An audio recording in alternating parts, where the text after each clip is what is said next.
freedom, man. That's what it's all about.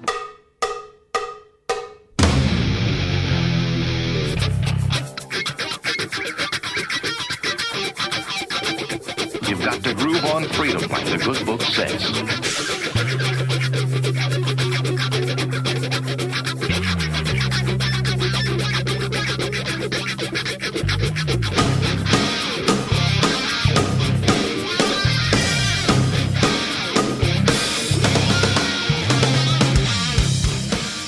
Welcome. You are listening to What on Earth is Happening. This show will discuss the topics of human consciousness, mind control, natural law, the occult, and all issues that affect the freedom of the people of Earth. What on Earth is Happening will endeavor to shine light upon the darkness of our world and to offer empowering solutions to the problems we face as humanity approaches its critical moment of choice. And now, here is your host, Mark Passio.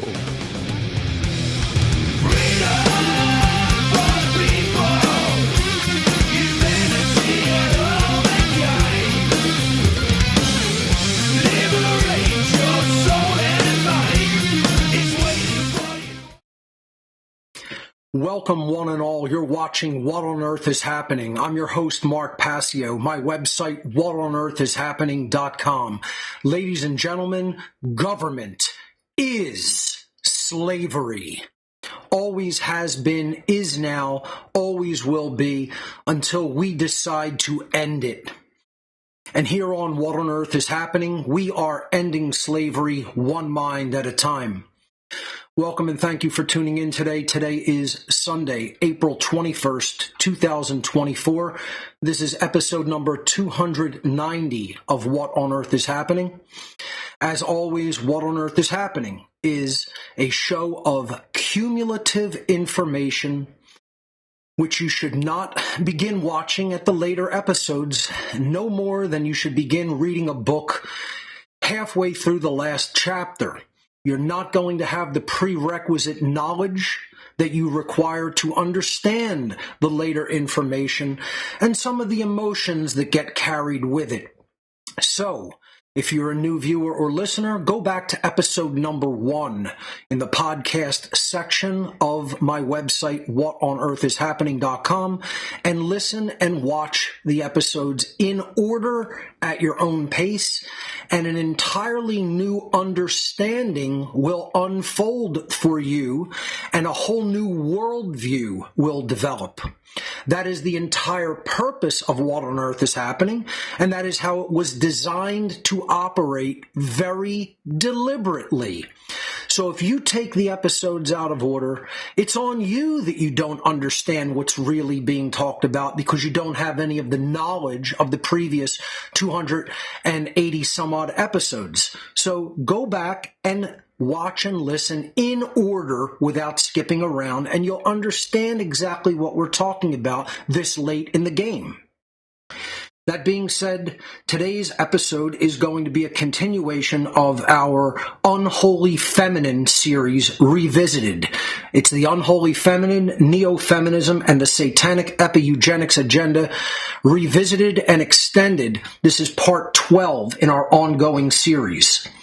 Thank you to Will Keller for the great artwork that he provides title cards each week.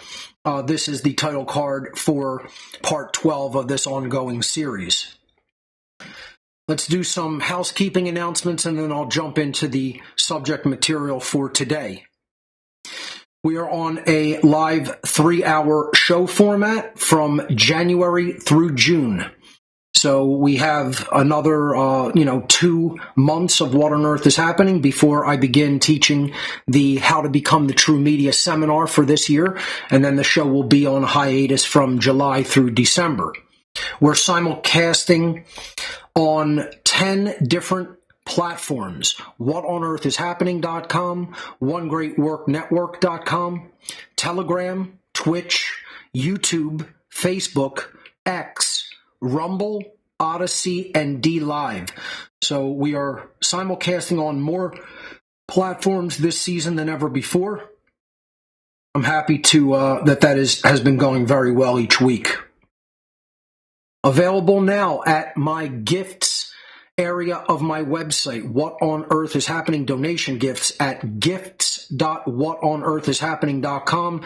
My 5 newest and most recent presentations, including Government is Slavery, The Real 7 Deadly Sins, Technology's Critical Role in the War for Freedom, Why We're Losing, 7 Reasons the Freedom Movement is Failing, and of course, the big presentation that I gave last year, 2 Masks, Same Face, the Dark Occult Origins of Communism and Nazism, of Nazism and Communism.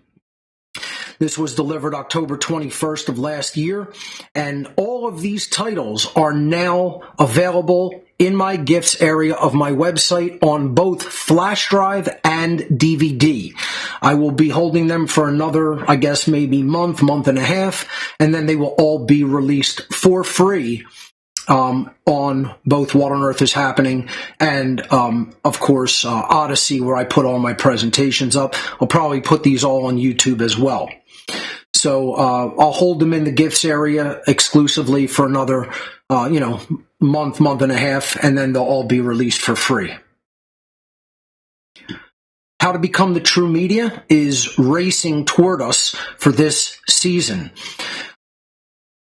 The enrollment is now open, and I'm telling you, it's filling up faster than any previous year.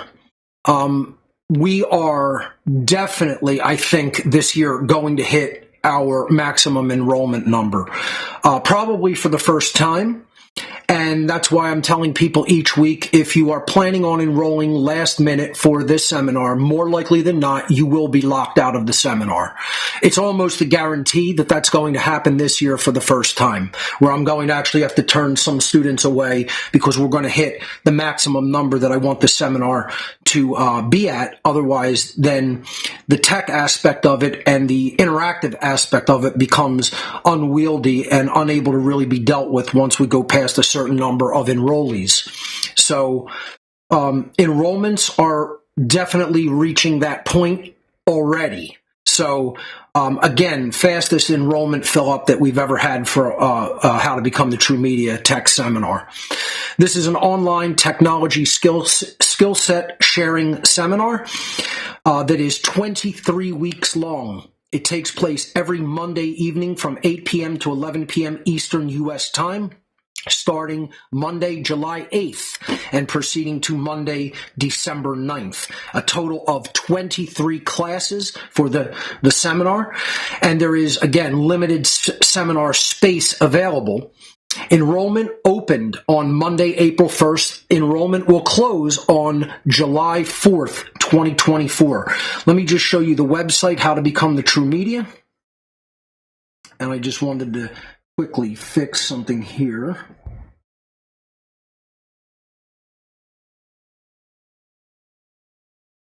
I had an incorrect transition there.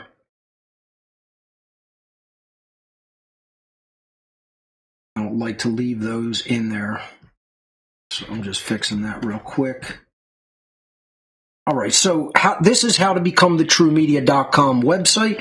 Very simple to enroll. Please do not just send a donation. You need to enroll and then make your donation. I think there's some confusion still regarding this. You go to howtobecomethitruemedia.com, you click the Enroll Now button, the huge honking Enroll Now button that's screaming at you at both the top and the bottom of the site.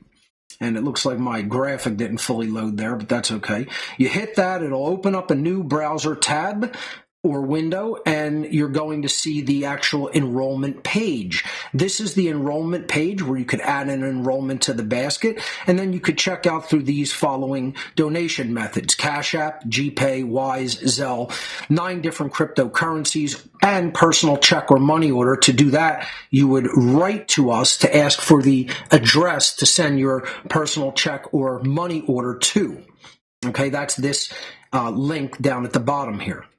Okay, so I'm not going to go through all of this stuff today, but just let people know it is a private donation of $523 for the enrollment for all 23 weeks of the seminar. Internet enrollment closes July 4th at 11:59 p.m. Eastern Time. You could check out all of the skill sets that are going to be taught in the seminar. Okay, there is no discounts for enrollment, no donation plans, no partial enrollment donations, no date extensions for enrollment. I'm going to be very hard on this year. I gave a lot of leeway in previous years, and it's absolutely too much to do. I cannot make exceptions for certain people and not others. So please don't write to ask for any of those things regarding the enrollment to the seminar. The classes are hosted live. They will not be recorded. You can record your screen if you attend, if you wish to do so and know how to do so, as long as those screen recordings are not shared. The only computer requirements is a desktop computer or a laptop that will run Telegram desktop software. I don't recommend using Telegram on a mobile device, either a smartphone or a tablet, to attend the seminar. You will not get the quality that you really want if you attend that way. You want to attend on a desktop, preferably with a decent sized screen. I would say a 24-inch monitor. You're going to get the maximum benefit of the seminar when you watch it on a larger screen. Enter your correct and valid and up-to-date contact information, both email and phone number, because if we cannot contact you, we cannot address any issues that you might have in actually getting into our Telegram group. So please make sure you give accurate contact information. When you go through the enrollment process, make the donation immediately. Don't wait to make the donation. That's not how my shopping cart is set up to work. We will contact you if you do not make the donation or if you do not get into the Telegram group in a timely fashion after enrolling. Okay? Those are basically all the announcements regarding the enrollment process for how to become the True Media this year that I wanted to go over. So check out the website. Check out all of the skill sets that we're going to teach as part of the seminar. And again, how to become the True Media, coming at everyone July of 2024. It's more than just a technology seminar. It is a life skill seminar. We teach all of the characteristics that one needs to do this type of work internally. We teach the kind of skill sets that you not only need on a computer, but that you need in your everyday life in order to do this type of work. So if you know a lot about what's going on in our world today and you want to do something to contribute to making it better, How to Become the True Media is the seminar that you're going to want to look at taking. Let's go back to the housekeeping announcement slides. OneGreatWorkNetwork.com, running strong with over 70 content creators. Some of the best content you'll ever find online. Please do make sure to support the content creators' work. OneGreatWorkNetwork.com is the website. Don't Tread on Philly meets for our second Wednesday happy hour, second Wednesday of every month, 6 to 9 p.m. in South Philadelphia at The Dive. This event is always free to attend. I co-host it. It is available at don'ttreadonphilly.com or at our Facebook group, Don't Tread on Philly, where you can get the event calendar for all the upcoming happy hours. Inquire and Inspire Documentary Night every third Thursday of the month, 6 to 9 p.m. in Oaks, Pennsylvania at Arnold's Family Fun Center. Always free to attend. For more information on this event each month, visit inquireandinspire.com. The What on Earth is Happening IPFS project is still ongoing, and it is available at whatonearthishappening.com/IPFS for all the details. Call-ins to What on Earth is Happening are taken via Telegram, the Telegram platform. You can visit whatonearthishappening.com/call to log into our Telegram call-in group. I will be doing a probably 3-episode call-in series for The Unholy Feminine, revisited and extended. coming up at the end of this series. ARC 2.0, the amazing repository of knowledge, is available at whatonearthishappening.com/ARC, where you can get all of the details for the ARC 2.0 offer. This offer is ongoing in perpetuity. You send me a storage device like a hard drive or a solid state drive. I will load it up with 26,000 audio files, over 9,500 books, over 3,400 videos from my own personal archive of research, and ship it back to you. That is the ARC offer. You can read more about it at whatonearthishappening.com/ARC, and you can fill in the form there to get the shipping instructions via a PDF document. Please follow the shipping instructions exactly. They are there to protect your property and make sure that the round trip process of shipping goes very smoothly without any interrupts, without any problems, without any damage to your drive, without any hiccups whatsoever. If you follow the instructions, the process will go smoothly. If you don't, you won't get the data on the ARC. So please do follow those instructions. If you want to receive any hard copies of items like my presentations, the One Great Work Collection Drive, which has all of my work on it that I've ever done. We have sometimes technology donations there. Of course, the enrollment page for how to become the True Media is at Gifts. This is called What on Earth is Happening Donation Gifts. You can get DVDs, flash drives, promotional t-shirts. We finally did sell out of women's t-shirts, so there's only men's t-shirts available right now, and other ancillary items like coasters, stickers, buttons, keychains, etc. Everything is available there. Gifts.whatonearthishappening.com is the website. Tons of different donation methods accepted. If instead you would prefer to make a straight donation to the What on Earth is Happening cause, you can visit whatonearthishappening.com/donate.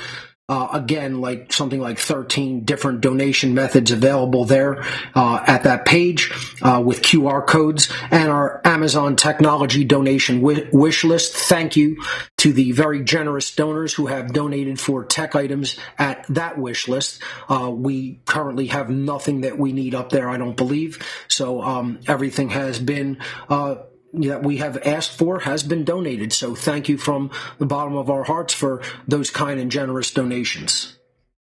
Those are all the housekeeping announcements that I have for today. So let me close that up and go back into our content slides. All right. We left off in part 11 last week talking about the neo-feminism agenda and its efforts to completely breed out of our society, especially in men, the emotion of righteous anger, righteous indignation. They want to breed out all forms of anger so that people will take anything, any insult to the soul that is thrown at them. And women especially are conditioned to see any type of anger as something that should completely be ostracized and is somehow invalid for especially a man to feel and to express. This is part of the deceptions of the New Age movement and community. I gave an entire breakdown of New Age deceptions in my presentation series entitled New Age Bullshit and the Destruction of the Sacred Masculine. And in that I gave initially 10, but then expanded it to 15 different New Age deceptions that are propagated by the satanic New Age community. And I say satanic by direct knowledge. When I was involved in Satanism, the Satanists that I was involved with, who owned the publishing houses of self-improvement book companies and New Age publishing houses, all told me, wait until you see the incredible deceptions in spirituality that we are going to embed into the New Age community through the books that the authors that we have on our leash are going to write at our behest and inject into the New Age community. They told me that they were going to put out into that community of people the most unimaginable deceptions in spirituality that the world has ever seen.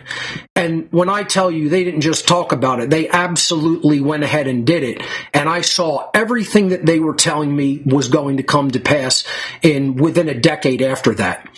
And one of their big deceptions is never get angry.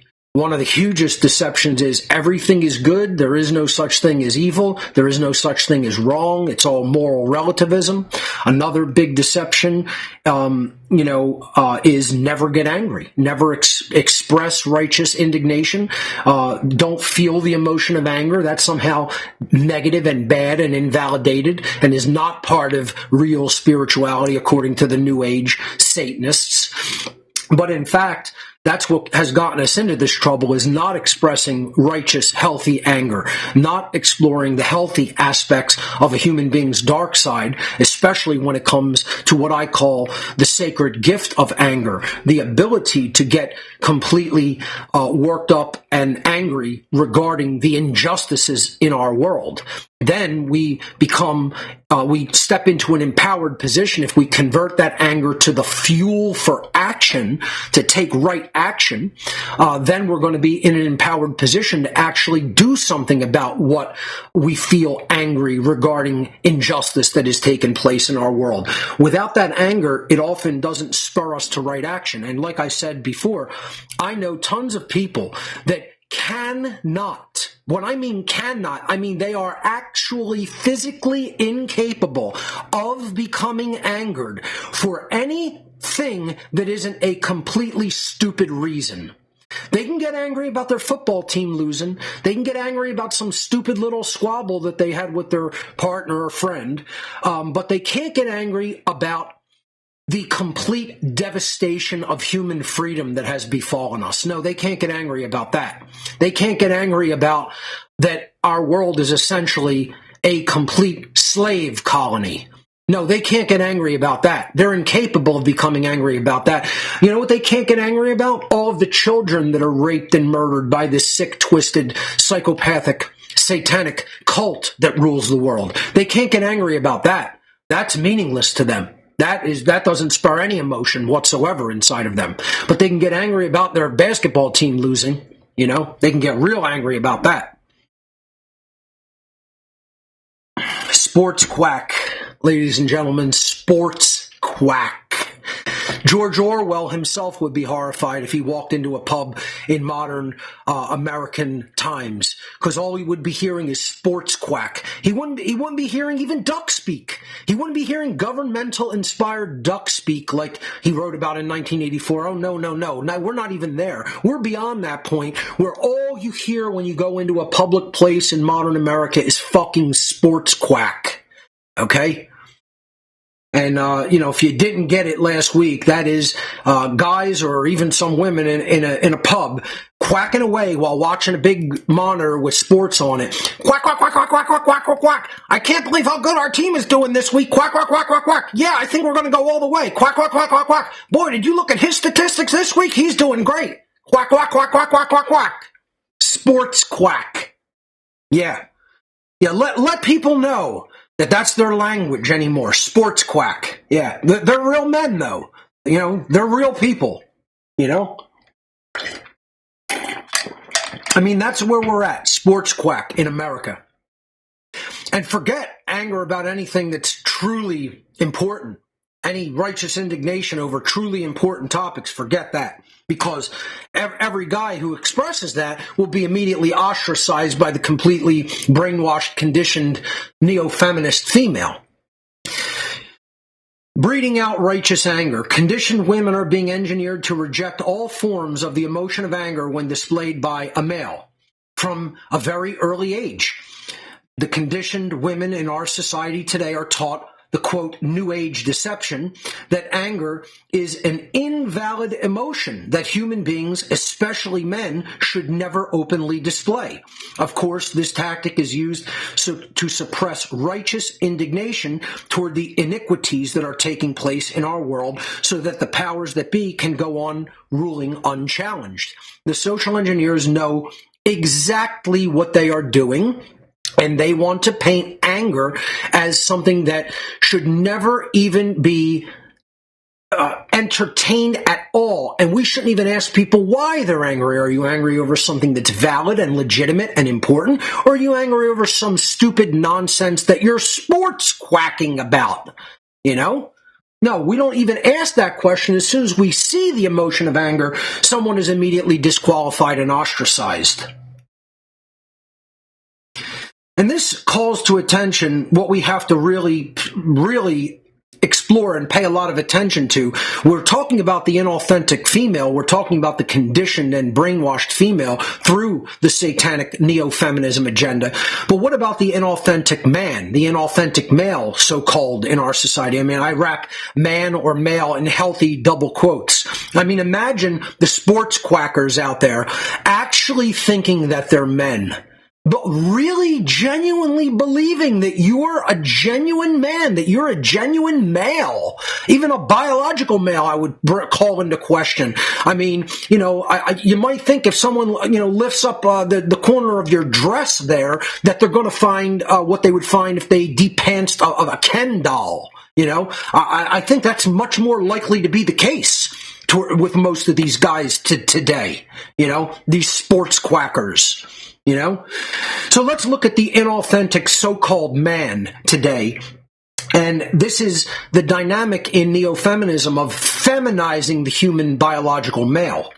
The war on authentic men, or authentic masculinity, you could just say, takes the form of the emasculation of the human male, a process which breeds out the sacred masculine dynamic, the willingness to stand up to tyrants and bullies with physical self-defensive force. That's what the real sacred masculine dynamic is. And moreover than that, it's the willingness to speak out and express one's mind outwardly and openly. That's a masculine trait. Speaking out. People say, oh, if you talk about how you feel or about what you think's going on, that's somehow feminine. No, it isn't.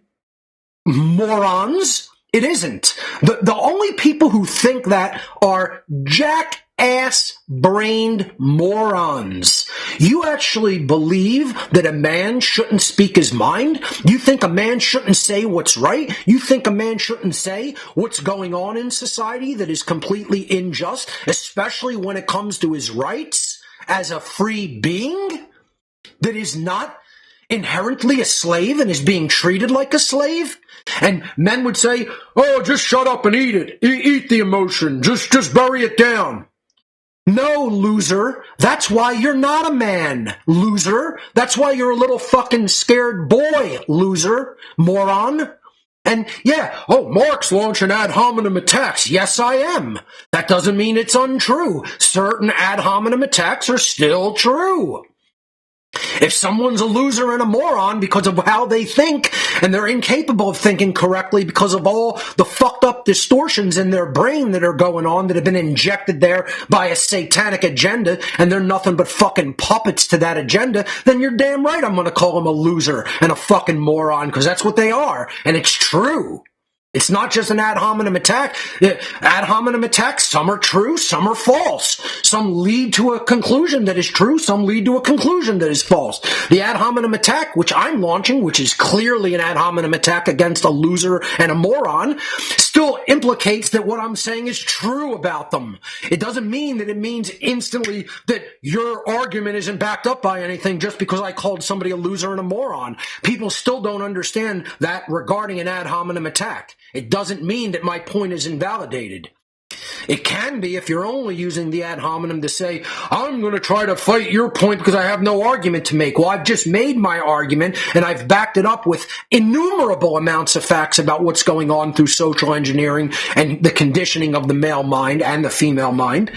And I'm still launching an ad hominem attack. So let's get that understanding clear so I don't need to hear any more about it via emails or instant messages or any other nonsense. The people who say, Mark just launches ad hominem attacks. Yeah, I do it all the time, and I'm still correct about what I'm saying. So, we have to get over this notion that, this is just something that is going on in the female mind. The neo-feminism agenda distorts the male mind as well, because, again, it's trying to reach the minds of females to exert influence and sway over men and children in our society. The long-term agenda is to create a feminized man that will not ever challenge the state.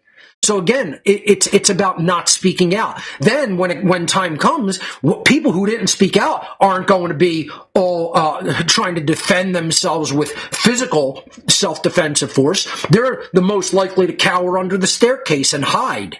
You know, I mean, just think about it. You have men that won't even speak out because they're so fucking fearful and afraid. They're so playing secret agent man that they want to run and hide. I'm going to run to the forest. I'm going to go live out in the wilderness with my, all my supplies and just wait for the world to end because I'm too afraid to speak out and teach anybody anything worthwhile teaching. These are all the so-called male morons. You're not a man. You're a fucking donkey is what you are. You're a jackass donkey. That's not how a male behaves. That's not how an authentic man behaves. Hence, this is the inauthentic man. You're jackass morons who want to run away, who don't want to engage in a battle, certainly who don't want to engage in a battle that takes place up here. You want nothing to do with that because you got nothing going on up there. Because you're a fucking jackass, cowardly moron. And this is what most men in our society are. You're absolute loser morons with nothing going for you in your lives. And you have no righteous anger inside that's been bred out of you by the satanic epi-eugenics agenda and by neo-feminism, and you're chasing pussy just to, fulfill your instinctual animal drive desires, and you're not even concerned about what's real, genuine, important, having to do with rights, having to do with freedom. No, you're not fighting that battleground here. Okay, you're thinking with the other head, and all you're doing is chasing women who are often themselves completely inauthentic and completely brainwashed by the satanic neo-feminism agenda. And that's exactly what's going on, and this is how the epi-eugenics phenomenon works. They brainwash women, they say this is unattractive, don't go near it, ostracize it, certainly don't interact with it, don't breed with it. If you see any of that emotion, cut it off, ostracize it from your entire purview, and then men will get the message, stop being concerned with anything real and anything true and really valuable in life. Based on rights, based on freedoms. Don't look at injustices. Don't look at iniquities in our world. Just follow what the inauthentic, brainwashed woman wants you to be. Become that cuck and breed out all healthy masculinity. Breed out all instincts for true self-defense. Breed out all righteous anger, righteous indignation. Express none of that. And the long-term goal is you'll never stand up against the slavery of the state. These people who construct these epi-eugenics agendas are geniuses. They are playing multi-dimensional chess, and they're 100 moves ahead of you. You have never learned to play checkers, and you're a fucking cowardly moron sitting in your fucking basement with your hand jammed up your ass, doing absolutely nothing, learning nothing, not improving yourself, and still buying into the bullshit that satanic neo-feminists want you to buy into. The long-term agenda is to create a feminized man that will never challenge the state and to simultaneously condition women in our society to view the state as an all-powerful husband and father figure. That is what the agenda is. They want women symbolically married to the state. They want men cucked and being the second fiddle to the state and being a complete feminized pussy that will never express righteous anger, care about anything that is truly worthwhile caring about, engaging in nothing but sports quack in taverns and bars all over America and the rest of the world for that matter, and never standing up to the state or expressing the dynamic of the sacred masculine. They want that completely devastated in the human gene pool. The conditioned woman at a subconscious level, quote unquote, chooses the feminized, quote, man. You see, it's all all fake. It's all a fucking program that's running, folks. This is all a computer program that's running. And I don't mean that in the sense that we're living in some holographic simulation, although ultimately the mind of God is the ultimate simulation, and that's what the universe itself is. But barring that big simulation, we are not living in some matrix that is designed by the demiurge of the Gnostic tradition. I don't believe in that imbalanced Gnostic worldview. Okay, I really think that that's a runaway right brain worldview of, well, the programming is so perfect and our system is so perfectly locked down into a prison society that we could never emerge from it, so it has to be a simulated environment that can't be real. No, folks, it's real, and where the simulation is running is here. It's not external to the self holding us in it like a prison. We are building the prison, invisible prison bars, through how we think, through the distorted thought forms that we allow unfiltered like a virus into the human brain, and then we express our actions based on those completely erroneous thought forms that aren't really ours. They've been injected into our mind system, which operates like a computer system, like a virus. It's been injected into the brain computer like a virus is injected into a physical computer. And we don't have the virus scanning heuristics operating like a virus scan. We don't have virus disinfectant software. We have no security software installed that's running heuristics to check the bullshit viruses that are going right into the human brain and then expressing through our behavior in the world. And then we wonder why the world is chaotic, unbalanced, leading toward disorder, leading toward disarray, leading toward slavery. We sit there in a dismayed awe. We're sitting there in dismayed awe at how could this have happened? How could we have let it get to this point? And no, you're really confused about it, Yeah, and people are. They really have no idea that the thoughts that they are thinking are not even theirs. They really believe they came up with these ideas and are thinking them themselves. They really, truly, genuinely believe it. That's how perfectly possessed they are. That's how perfectly programmed they are. So, the conditioned woman who has bought into the neo-feminist satanic epi-eugenics agenda, operating that virus at the subconscious level of the mind, goes out and looks for the man that the agenda told her to look for, which is the cuck, which is the completely feminized man with no true masculinity, who is just going to follow all of the traits and characteristics and behaviors that the agenda wants for the man in society, wants for the male.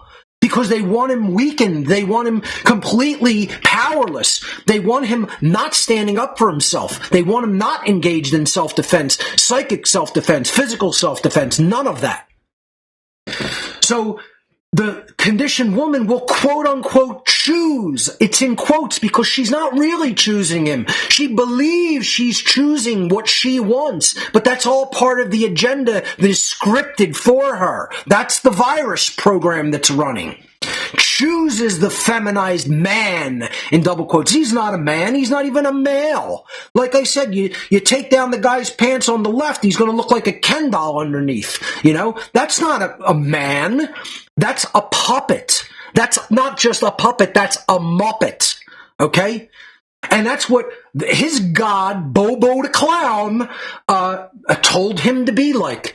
Be the boardroom so-called man. Or be a complete cock, like the image in the middle image there, Be a total feminized cock, Be somebody that can't even grow facial hair. Be somebody that, runs away if a gun is fired instead of trying to understand anything about firearms. You know how much, I really need to get back to harping on our European brothers in this one because, my God, how many people throughout the entire continent of Europe did this agenda just go to work on? And most of you guys never had true masculinity bred into you in the first place, and your guns were given up before you were born, Talk about people not being even given the opportunity to express true masculinity, positive masculinity, about human innate rights and freedom. They've had their balls cut off since long before they were born. Genetically bred not to want self-defense and not to, think of firearms as necessary and important. I mean, imagine that. Like I said, your government decides to execute the people. Your government decides to go on a campaign of persecution and eventual extermination. You guys are going to bend over and pucker up and kiss that ass goodbye. You're going to lick that ass goodbye is what you're going to do, And, I don't care who it alienates. You don't like what I said? Go fuck yourself. It doesn't matter to me. We have our guns here and we're not giving them up. And anybody that thinks we're going to give them up and thinks you're going to get them, you're going to get nothing but the fucking ammunition. It's like you want to play that game, find out how it's going to end for you. And like I said, to get the guns away from Americans, you better be prepared to drop an arsenal of hydrogen bombs on this country. That's what you'll have to do. And you'll get them that way, but you ain't going to get them any other way. And then you'll show the world exactly who you are by doing that. And we all really, anybody who with half of a fucking brain that doesn't have a fucking, monkey's brain where you poured fucking hydrofluorosilicic acid all over it, already knows who these people are. So this is all about what's going on at the subconscious mind, viruses running at the subconscious level of the mind. The man, the feminized man who won't stand up for himself is who the completely conditioned woman by the satanic epi-eugenics agenda is told to want. That's who she's subconsciously choosing because the program that's been embedded in the mind by the Satanist has told her to choose. Her perception has been influenced to see that man, that conditioned man, that inauthentic man, that feminized man, as one who is, quote, most suited to survive for the very reason that he will not place himself in danger by challenging the violence of the state. See, all at the subconscious level, even the conditioned woman knows the state system is slavery, that government is slavery. And she knows it's dangerous. Only a real, true masculine man, only the true, authentic alpha male, the spiritual alpha male will stand up to tyranny. Only the truly authentic, true masculine, true spiritual alpha male will actually stand up to the danger of the violence of government. And the conditioned female understands that at the subconscious level, that government is violence and slavery, and it's a highly dangerous cult that she doesn't want the guy to go up against because she knows it's danger. So she's been conditioned by this epi-eugenics agenda to desire a cucked, feminized, completely, neutered male that will never want to defend his rights and go up against the danger of the violence of the state. It's a perfect marriage. The modern, completely conditioned neo-feminist female with the completely inauthentic so-called male, wrap it in double quotes because it's not what a man or a male is. And that's the unholy union that is bred by this form of epi-eugenics. You have to understand how much goes in to making this dynamic solidified and working together in satanic unison. These people know exactly what they're doing and how to do it. For all the people that say, don't give these people too much credit, Mark, they're not as smart as you think they are, wrong. They're smarter than you think they are. They're probably even smarter and more crafty than I think they are, and I was around them and you never were. I was working with them, and you didn't spend a millisecond with them. I know more about them. I forgot more about them than most people within the sound of my voice will ever learn, all put together. Okay?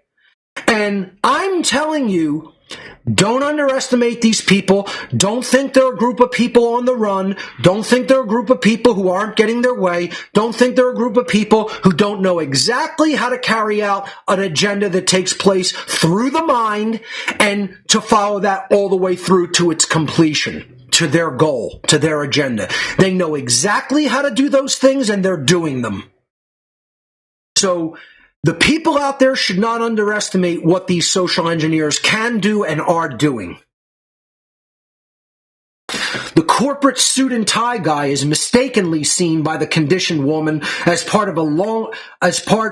as a man of long-term value because he has money, in place of a genuine man that possesses the skill set to thrive in a natural world survival scenario. For example, a man that can survive beyond the corporate/digital world. Imagine if society does collapse, if there's a monetary collapse, if there's a technological collapse, like from something like a Carrington event, which is a solar flare in the order of such magnitude and power that it would reset civilization technologically and disrupt electricity for decades, possibly even a century if it's strong enough. And imagine what would happen. Where do you think you would find the men most suited and likely to be able to survive? You think you're going to find them in a corporate boardroom? You think you're going to find them in some banking institution? You think you're going to find them even in the medical environment? You think you're going to find them in the courtroom? No, you're going to find them in grassroots areas of the country where there are still some actual masculinized men left with healthy masculinity that really understand the skill sets that are going to be needed for survival and have those real world skill sets, and then have the ability through self-defense to keep what they earn through their real world skill sets, through being able to fend off potential attackers, thieves, people who think they're going to just take what belongs to them. I love this dynamic. Oh, you're very prepared. I'm going to come to your place when shit hits the fan and the society collapses. No, you're not. You didn't bother to do any of that preparatory work. You're not coming to my place because you're going to be met with a fucking semi-auto shotgun in your fucking face is what you're going to be met with. You ain't going to be met with welcome open arms when I did preparation and you didn't. Nobody's coming here to take what I have. That's it. It's my property. I'm going to defend it with deadly force if required. And that's how it's going to go. And I don't give a fuck who shows up. And that's what I tell people. You want to be about a very good distance away from where I'm at in that situation. And then you want to be far away from me if I go mobile. And people think, I'll be in the military. Yeah, tough guy. We'll see how much even they fare in a situation when something like that happens. You're not going to be as tight-knit of a fucking bullshit so-called masculine unit. You're all brainwashed fucking, dogs on a leash anyway, following your fucking shit satanic overlord master who's barking fucking orders at you like a little fucking punk you are. That's all people in these so-called institutions are. You're trash order followers. You have not one fucking moral cell in your whole body, and you're a fucking piece of junk as a human being because your parents fucked you up because they shat you out and they fucked up the only job they had, which is to give you a moral upbringing and a proper raising as a fucking child. And they couldn't even do that because, they were such pieces of shit as parents, and they raised you to be a piece of shit. That's what every soldier is. That's what every cop is. That's what every order follower is. Every single order follower, your parents fucked you up. They bought into a satanic agenda and they propagated into your fucking weakling mind. And you don't want to hear it? Fuck off. Go listen to something else. Go pay attention to some frivolous bullshit and go sports quack in your favorite fucking pub. Because that's all you're capable of doing as a fucking inauthentic man. You're a fucking joke boy, son. You ain't a fucking man. You're a fucking joke little pussy-ass boy. And come see me about it. Come see me about it. Most feminized and emasculine men, including most of those corporate suit and tie guys, will most likely be dead on day one in a true survival scenario. And that's what you'll be. Your ass will be fucking powderized on the first day of a collapse situation. Vultures will be eating your fucking entrails on day one. You're a dodo. Dead on day one, son. Dodo. D-O-D-O. Dead on day one. You're a fucking dodo. And that's how extinct you'll fucking be too. And this is what people just believe. This system will go on indefinitely. There'll never be a collapse. Nature can never destroy humanity. You'll find out. You guys you're such fucking weaklings. You've never even been hit with a strong wave in the ocean. You don't even know what that power feels like, let alone nature truly unleashed on humanity. You're not standing against that force. You're going to be a speck of fucking dust in the wind in force like that. You've never been clapped in the face by a strong wave in a fucking body of water. You don't even know what that feels like, let alone being actually in a fight. You've never been even hit by a strong fucking wave and feel that nature force. How practically powerless somebody's going to be. Imagine real nature forces coming at humanity. You're going to turn over and you're going to pucker the fuck up and see you later, little fucking monkey man. That's going to be goodbye to you. And people just think that can't ever happen. This system is eternal. It's going to go on forever and ever and ever. And you're just fucking jokes. You're mental jokes is what you are. And you were never a man. You never even experienced masculinity, truly. You have the false appearance of being masculine. You are a pseudo-biological male, number one. Like I said, most of you pull down the fucking pants. It's going to look like a Ken doll, and we're going to need a fucking telescope to if there is anything there at all, you're going to need a telescope to find it. You're going to need a good fucking, good set of optics, okay? You're going to need some field glasses there, okay? And in addition to that, you got no skill sets. You don't know how to fucking do a fucking thing. I'm telling you, look, I could just go on endlessly harping and raging about people who actually even do interact with what on earth is happening and are trying to gain knowledge, and I see it. People have no skill sets at all. They don't know how to pack a fucking box. You don't know how to wrap an item in a box and make sure it's packed tight, let alone fucking the skill sets you're going to need in a survival situation. You can't fucking wrap bubble wrap around a fucking hard drive the right way so that it doesn't bounce around in the fucking box when you send an arc drive. What do you think is going to happen to you when shit really fucking hits the fan in this world? You really think you're going to fare fucking well? You're going to blow away in a strong breeze is what you're going to do. Men are a joke. Most men are a complete laughing fucking stock joke in today's world. And then they want to fucking argue with me. They want to say I'm wrong about what's happening.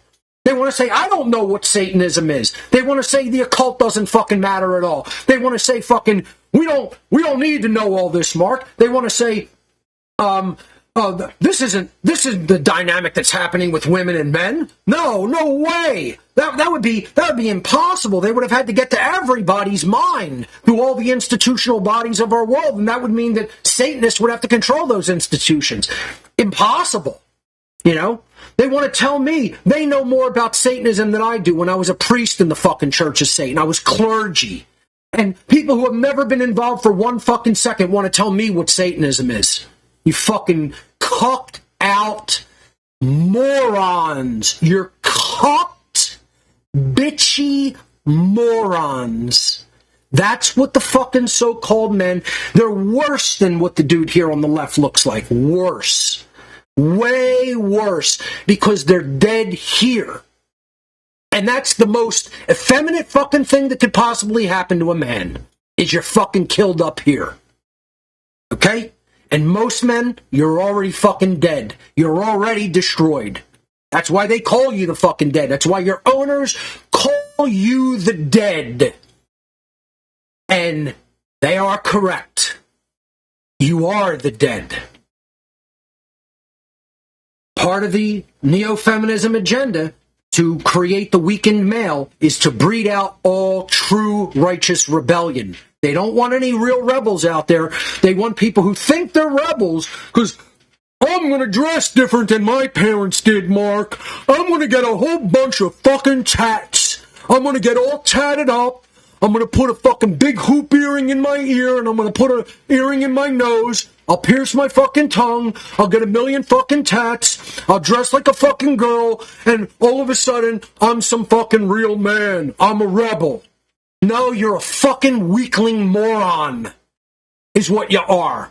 You're a fucking weakling fucking moron that fucking got completely destroyed in the fucking brain by the Satanists who gave you your fucking idea of rebellion, your bullshit idea of rebellion. That's not rebellion. Rebellion is truly understanding the nature of slavery and how to end it. And that doesn't just mean hating the state. That means understanding objective morality and natural law.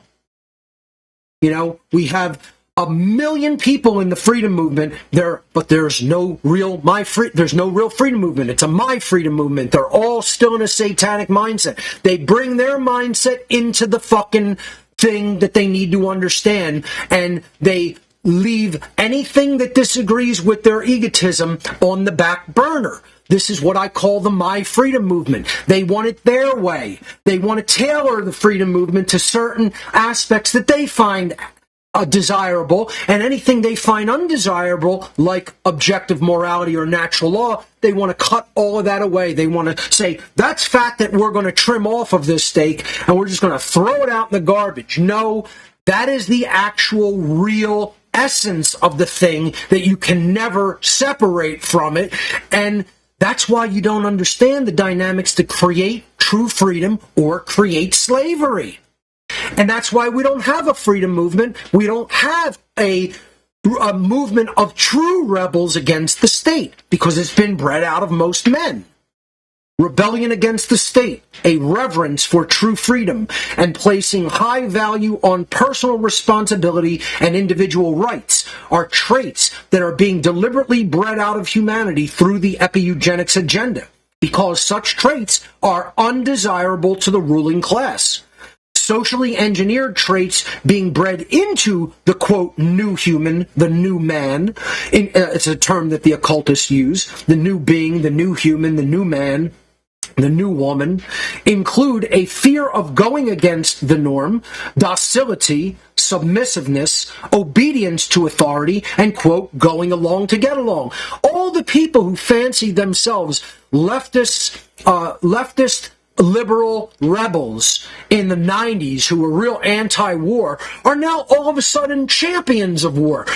Those who are against the brainwashing of the state and saying that they were curtailing free speech are now all for the mainstream media and government-approved sources, authoritative sources, and are all for censorship.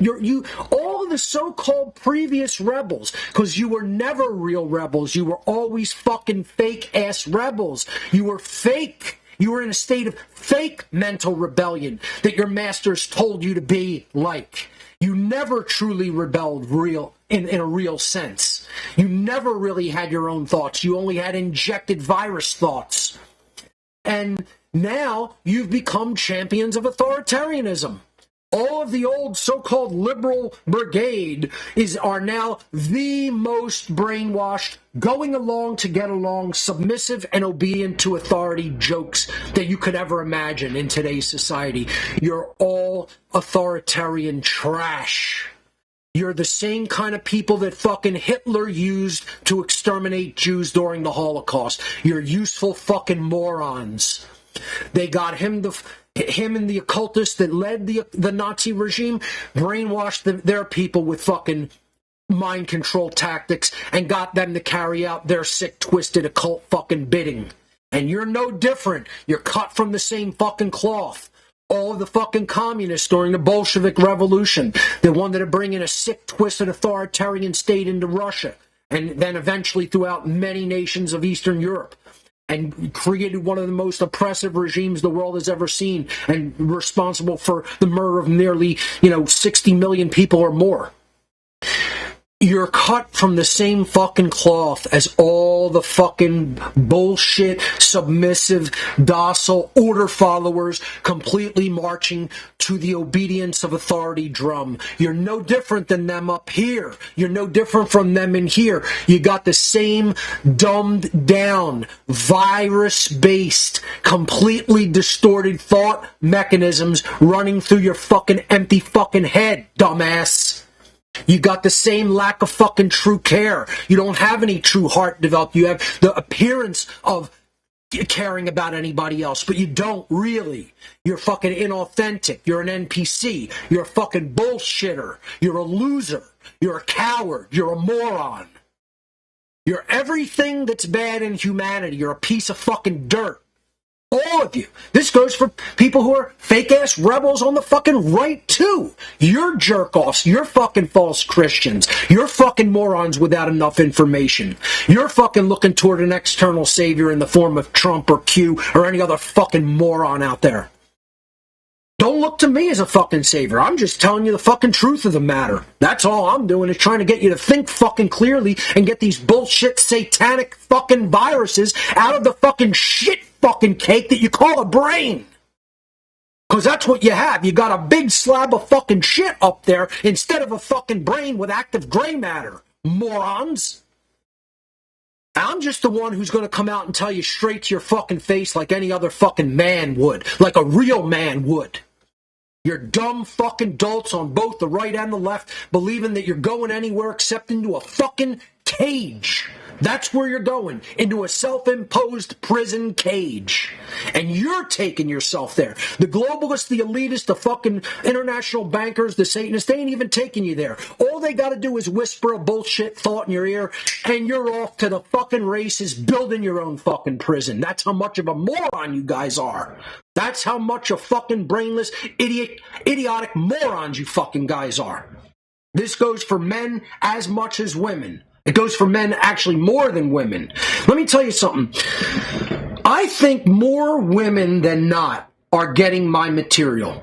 Men are some of the most staunch, complete hard-headed pieces of shit out there that are fighting me on the most essential things. They're fighting me on what Satanism is because they're brainwashed loser religionists, and they're fighting me on what human nature is. I'm going to make, I think I've decided, I will be making a new long-term, long-form presentation, and possibly the presentation will be the basis of a new documentary film. I'm announcing this here for the first time today.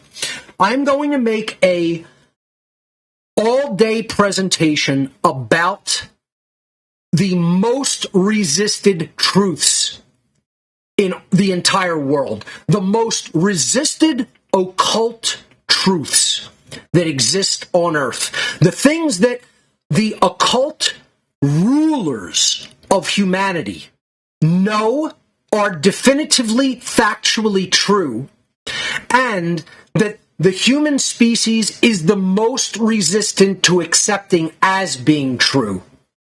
That is keeping the population enslaved by nature, by the very nature that the population at large does not know the things that the occultists know.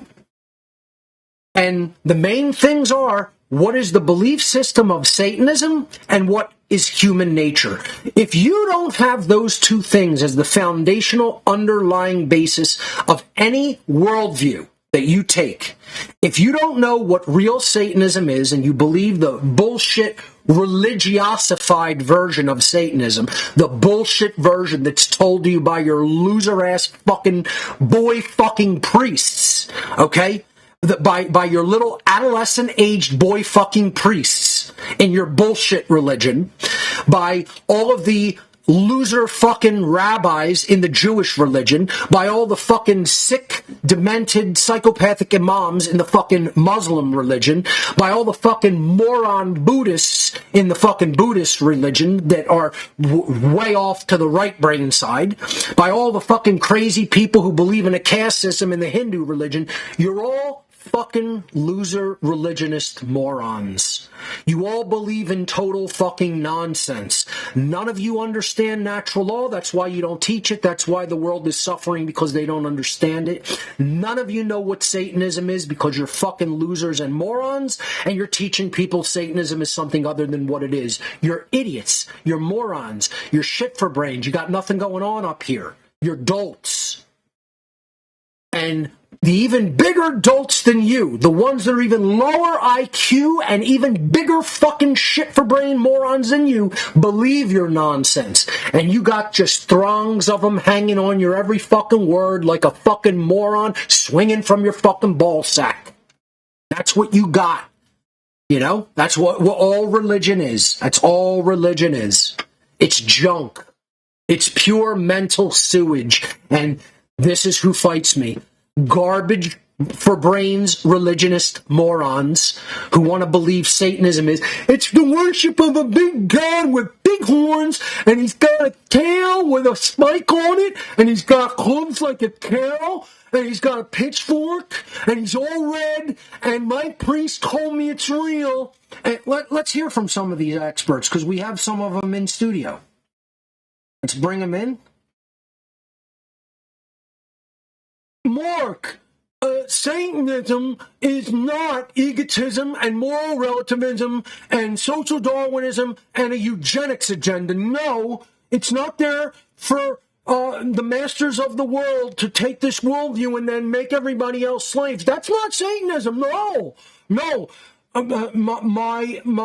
bus driver on the short bus told me last week that Satanism is when we bow down in front of a guy with a big pitchfork and he's got horns and he looks like a bull and he's got hooves, and this is what Jesus wrote down in the New Testament, and this is what my pastor told me when he raped me violently and made my ass bleed. You didn't hear? You didn't get the memo? I'll send you an email, okay? Team Humanity out! Never gonna get it, never gonna get it, never gonna get it, never gonna get it,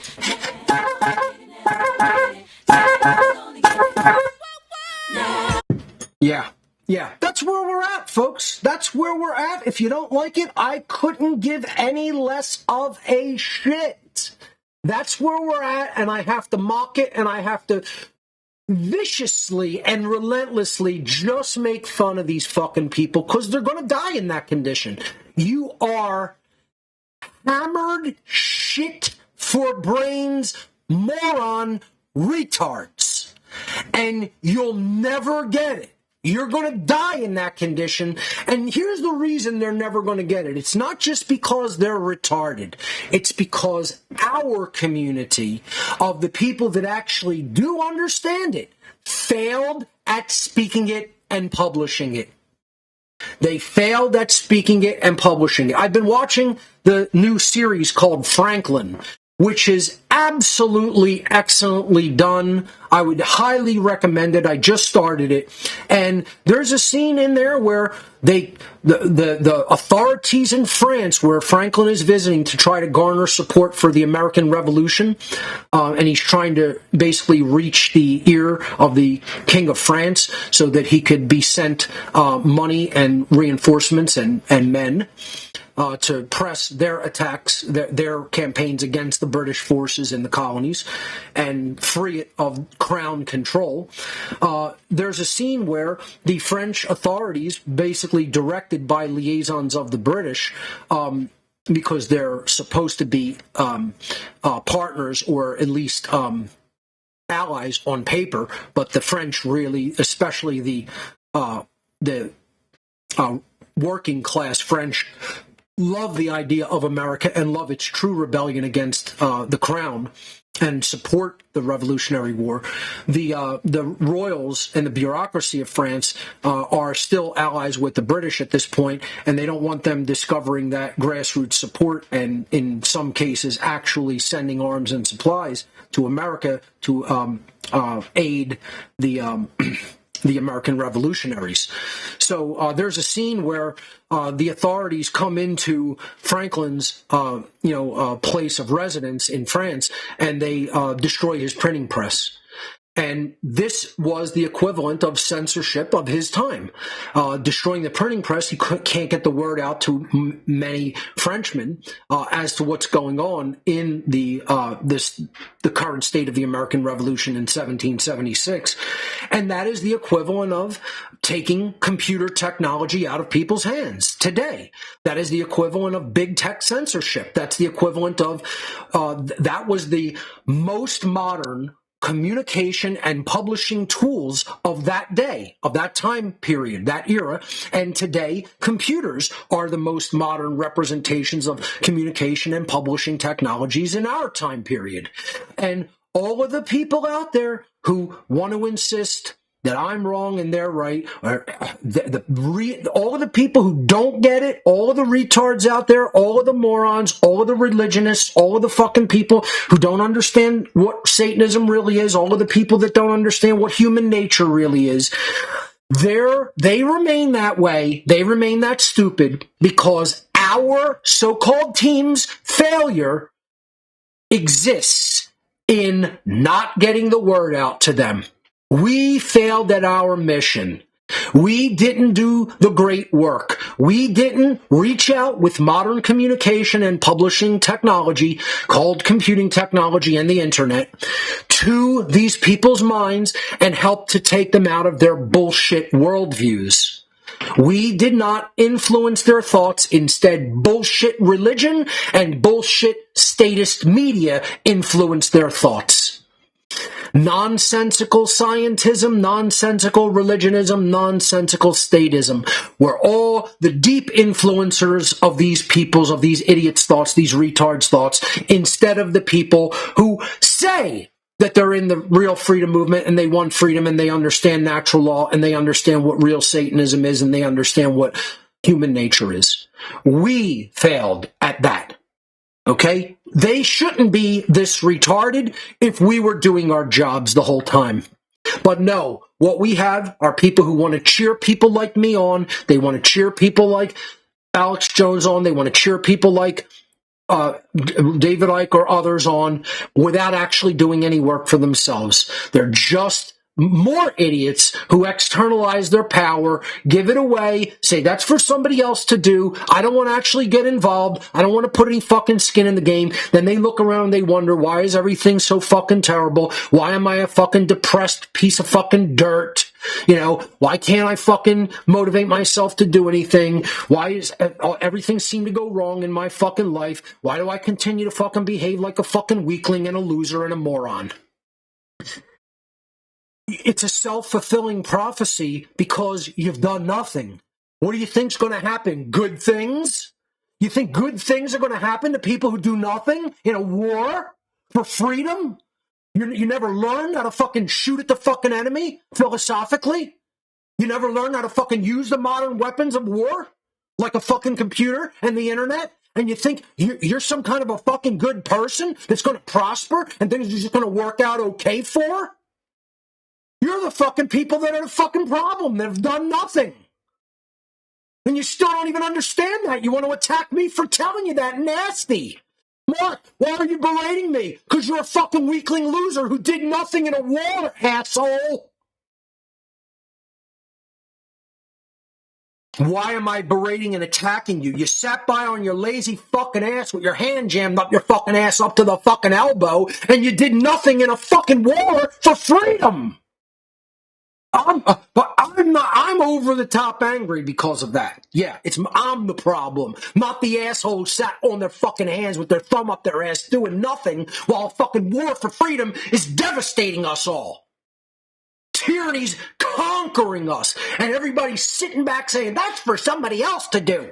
I can't be, I'm too old, I don't have enough money, I don't have enough time, I'm too old, I got kids, I'm this and that, I gotta come up with some name for that. It's fucking old quack or whatever the fuck. It's old, dumb, lazy fuck quack. Old, dumb, lazy fuck quack is spoken everywhere in America and throughout the world for that fucking reason, for that matter. You know, I don't care how old you are. Age isn't an excuse. I don't care how little resources you have. Money is an excuse. I don't care how little time you think you have. That's not an excuse. I don't care how many kids you have. That's not an excuse. You can find a way to get involved. You can find a way to put skin in the game, and you're the reason this agenda goes on unchallenged. You're the reason tyranny is conquering us. You're the reason we're going into deep slavery and bondage. Don't blame it on the elitists. Blame it on, look in the fucking mirror and blame it on yourself for sitting back and doing nothing. You're the problem. You are the problem. You. Not me. Not Mark Passio. Not fucking people who have actually done something. I don't give a fuck whether you will say you agree or disagree. I could give a shit. I'm doing something. You're doing nothing. I've done an immense amount of work. You've done shit for work. I've put all my heart and soul into it. You've done nothing and you got no fucking skin in the game, loser. Let's get that fuck fucking perfectly clear because that's the exact truth of the matter. And I'm going to say it just like this late into the game after 290 episodes of people sitting on their fucking ass doing nothing. So, they're breeding out the real rebels and real rebellion. That's what people have to understand is a huge part of this epi-eugenics agenda. And that means people are content to sit back on their lazy fucking ass and do nothing. You don't want to become a real rebel. You know, this is what, take a picture. That's what this moron here is what people think a rebel looks like. Because I dress different than my dad and mom did in their day, but you got the same moron shit for brains going up here. You got the same fucking virus thought process going on up here given to you by your social engineer satanic overlord masters. You see, there's nothing changed in here. It just changed in outward appearance. I got the big coif of a millennial fucking haircut, and I'm wearing pink, and I got skinny jeans on, you know, and I'm carrying a fucking handbag, but, you know, I couldn't do one fucking skill that any of my ancestors that participated in the American Revolution did, you know? It's just unbelievable. It's really sad. And folks, let me tell you something. If America falls, the world falls. If America falls completely, the world falls, and it looks like America is in the process of falling. And people don't even understand the factors involved with that. If America rises and becomes the beacon of freedom that it was intended to be, the world will follow. And that's how powerful the idea of America is. I hate what America has become. I love the original intent and the true original idea and values of what America was truly intended to be.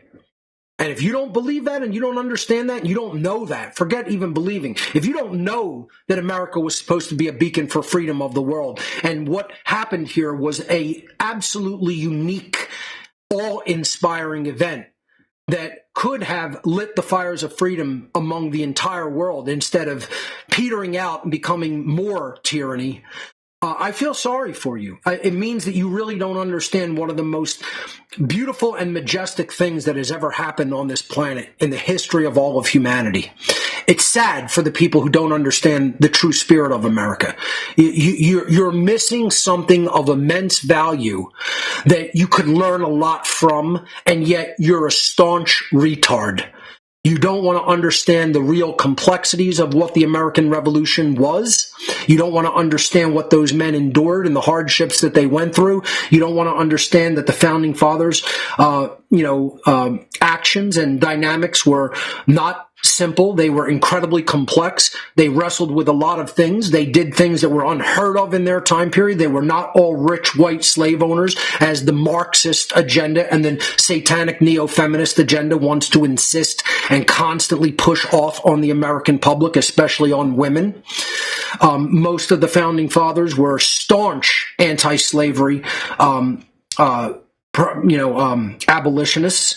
The ones that were given slaves as family inheritances did not want those things and were not allowed to release their slaves. They themselves could be captured and hanged if they did that. That is how brutally racist our country was during the time of slavery, when a slave was looked at as an animal, not a human being.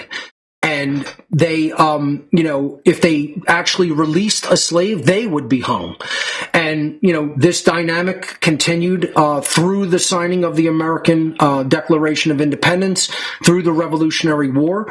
And, when the Constitution was written and ratified, that became a battle between statists and people who really wanted this land to remain truly independent. And that was the war between Federalists and Anti-Federalists, that unfortunately the Anti-Federalists lost. It wasn't a physical war, it was an ideological one.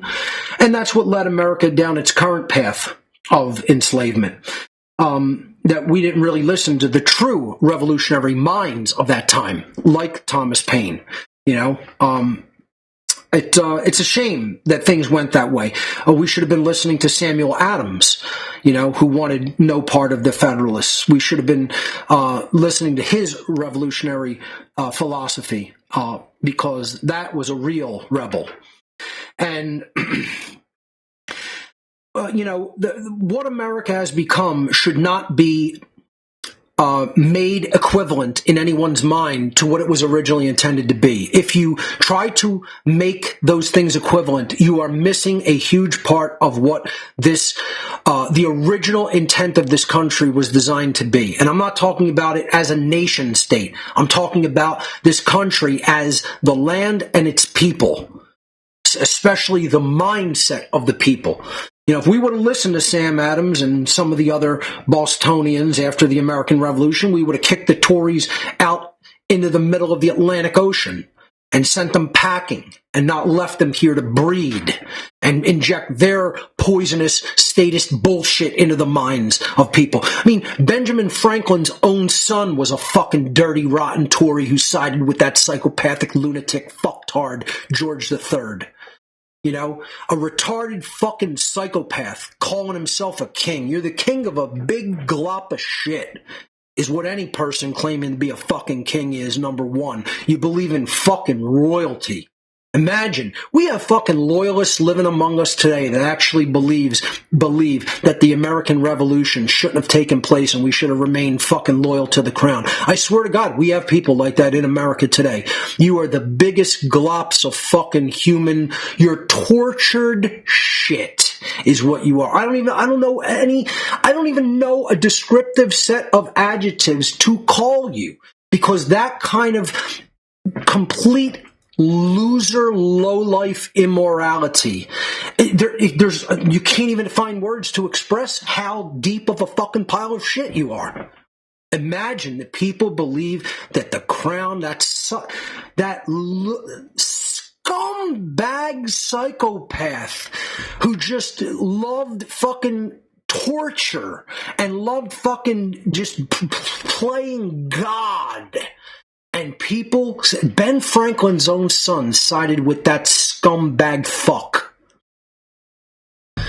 Could you imagine what some of the fucking people who actually waged the American Revolution's friends of theirs were Tories and loyalists, friends of theirs, family members? And it's no different than today with people siding with the fucking government, believing in the COVID narrative, believing in all the bullshit the fucking media shoves down our fucking throats night after night after night. And they remain that dumb. They remain that dumb of a bag of shit to actually believe the bullshit they're force-fed by the fucking satanic media. Talk about trash, I thought that was a funny image, very fitting of the post-apocalyptic times that we are living in. Grown-up Charlie Brown with a haggard-looking Snoopy, with his rifle, and supplies, his bug-out bag. Funny for people who followed those kind of cartoons, but kind of telling in the modern day.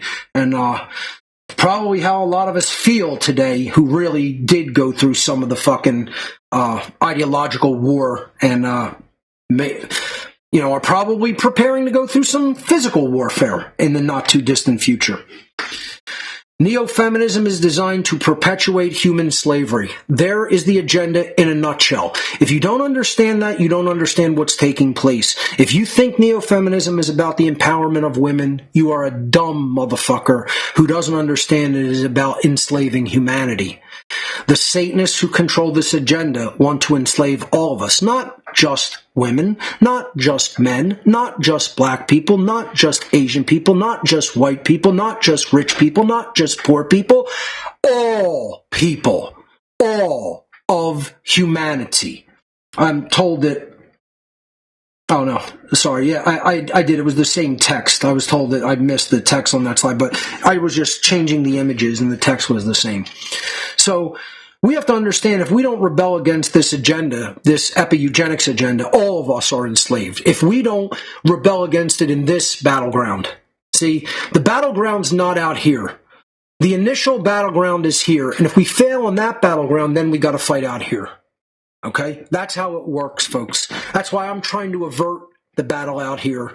I'm trying to save people's lives. I'm trying to save enormous bloodshed. I'm trying to save the death of countless animals. I'm trying to save the rape of countless women. I'm trying to save the destruction of countless amounts of infrastructure. I'm trying to save human devastation and ultimate annihilation by explaining to you, you got to beat them here. If you don't beat them here, then everything gets destroyed out here. That's how the dynamic works, folks. That's how nature teaches us the lessons that we refuse to learn. If we learn the lessons, we win this battlefield, we win on this battlefield, and by extension, we win on this battlefield. If you don't understand that, you're still a fucking dumb dolt that needs to really get your mind in order. And that's the problem. We don't have people who are trying to communicate truth and worthy ideas about morality and natural law. We have my freedom people who say, I just want to go off into the fucking wilderness myself and fuck everybody else. And they think they're fighting for freedom. You're fighting for Satanism. That's what Satanism is. Satanism is, I don't give a fuck about anybody else as long as I'm okay. And I'm just going to go do my own thing and let people have all the fucking suffering, and I'm not going to try to tell them how to avert that suffering through logic and reason and wisdom. I'm too fucking selfish. I don't want to put any skin in that battle. I don't want to put any skin on that battlefield of the mind.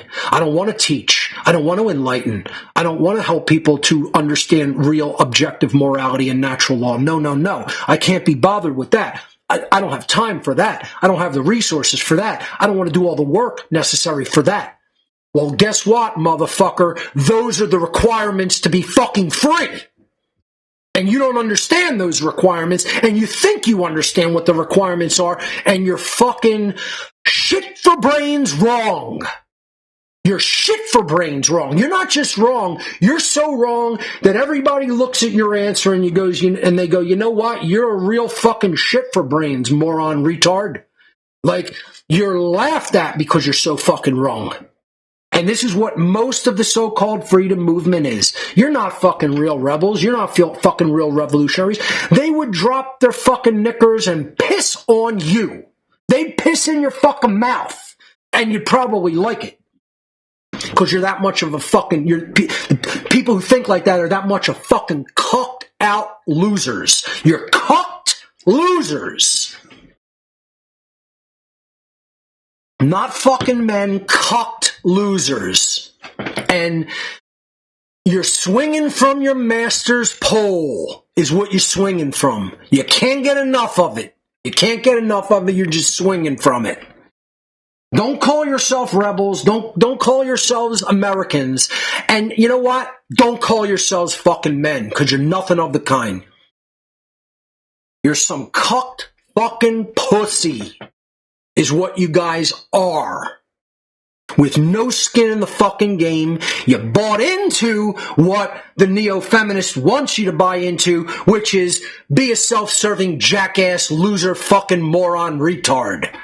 Don't care about anybody but yourself. Pretend you're the fucking alpha male when you're actually a piece of fucking lowlife dirt that only gives a fuck about themselves, which is what Satanism is. So you've bought into your master's fucking mindset without even knowing that it's your master's fucking mindset. How much of a moron does that make somebody? I'd say that makes them a pretty big fucking retard, is what I would say it makes them. But we're winning! You know, let's not forget that we're beating the Satanists, we're beating the globalists, we're beating the social engineers. You didn't hear? I am shocked, because I got the memo 11 times. You know, I got it from my 8 bosses and 3 friends, you know.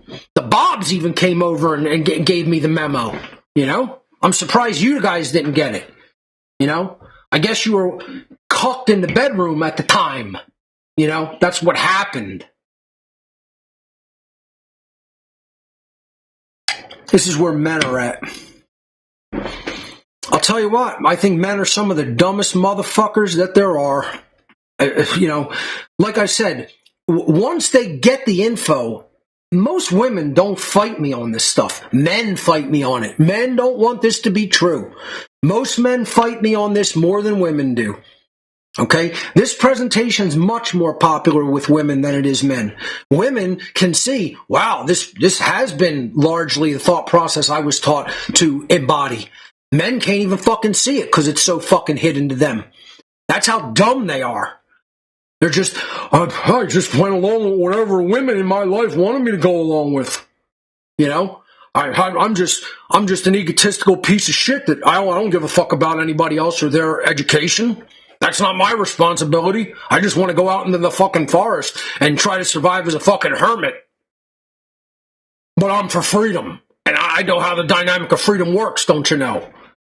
Let's hear from our guest here. We have a My Freedom Movement leader in studio. Here he is. You know what I always say? I say that other people's education and them understanding morality, that's none of my business. That's not my responsibility. I have no responsibility to communicate the truth to anybody else. I don't even really understand that stuff myself. So why should I learn it and teach it to other people? I just want to go out into the wilderness with my guns and my stored food, and I'm going to start living as a hermit because I don't want to be around people and certainly don't want to teach them. And I'm just going to go and live by myself where I can't communicate with anybody, and I'll be safe and the world will be free. And that's you choking on your master schlong, you know? I mean, it's unbelievable where we are at. And once again, who approves of that message, folks, let me tell you who approved of what our guest just said is his God and his master, Bobo the Clown. Here he is, our experts. Where is Bobo at? Oh my God, I can't lose Bobo. Hold on a second. There he goes. That's my transitions are out of order. That's unacceptable. Let me fix that for a minute. Hold on a second, folks. I'm going to fix mistakes that I make in my slides in real time if I have to. Give me a second. There we go. How dare I have that out of order? Because I got to have Bobo spin in before the music starts. There you have him. There's his God and Savior. I mean, the Lord, Master, and Savior of the entire My Freedom movement is Bobo the Clown. Here he is.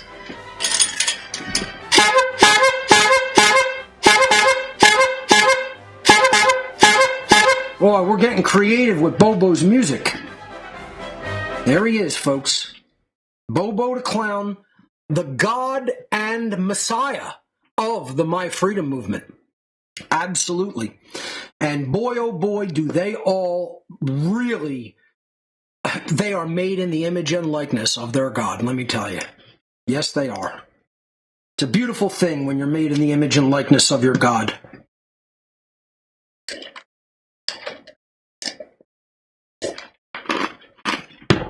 I know why your owners ritualistically mock you, because you deserve it. When you're that big of fucking retards, you deserve all the ritualistic mockery that they can cram down your fucking throat.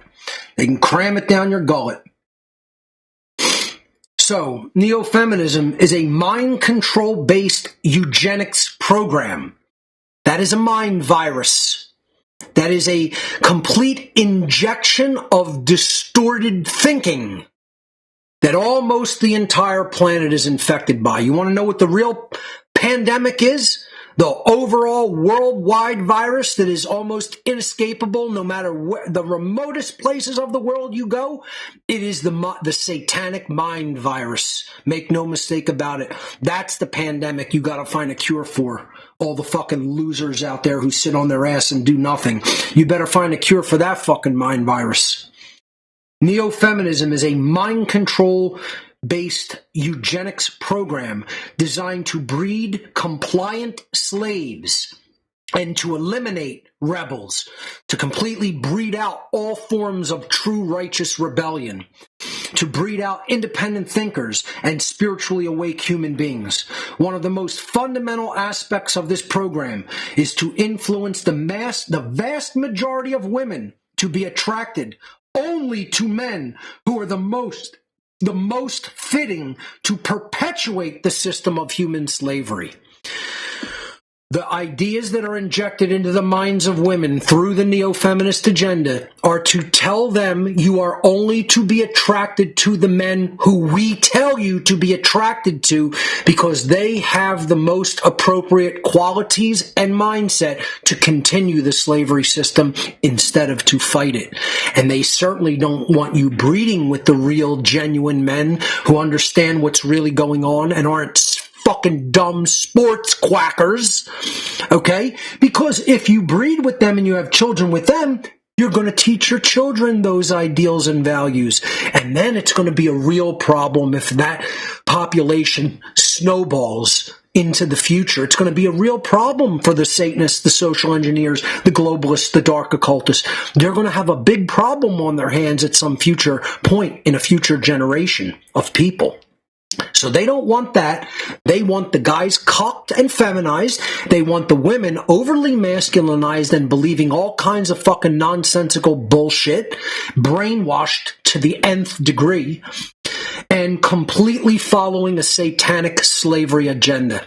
If you can't see by this point that this agenda is based in Satanism, is based in the occult world, is designed to perpetuate slavery, is designed to completely capture the human fucking soul and spirit, you're so dumb that you're just fucking dumb, son. You're just fucking retarded. You're a retarded member of Team Humanity and you're probably never going to get it.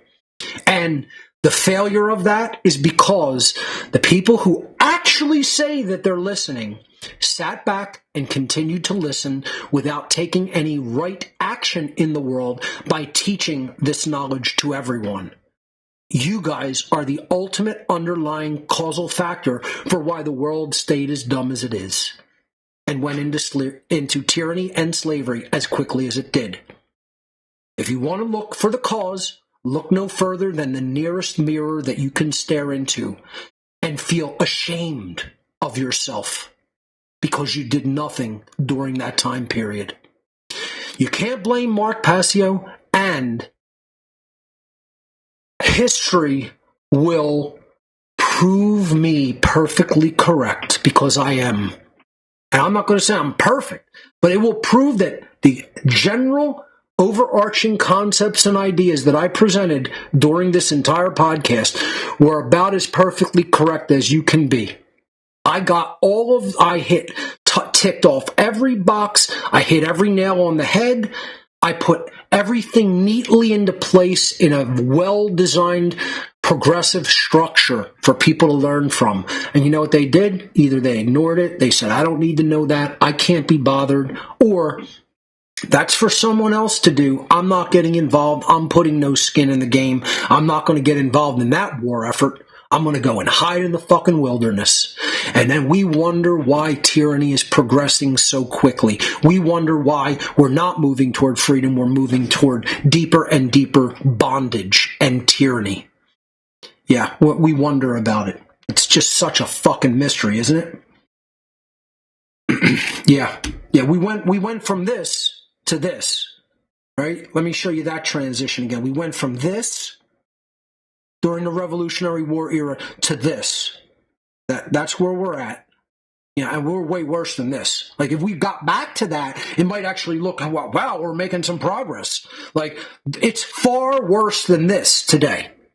You know, that was what metrosexual used to look like. I forget today.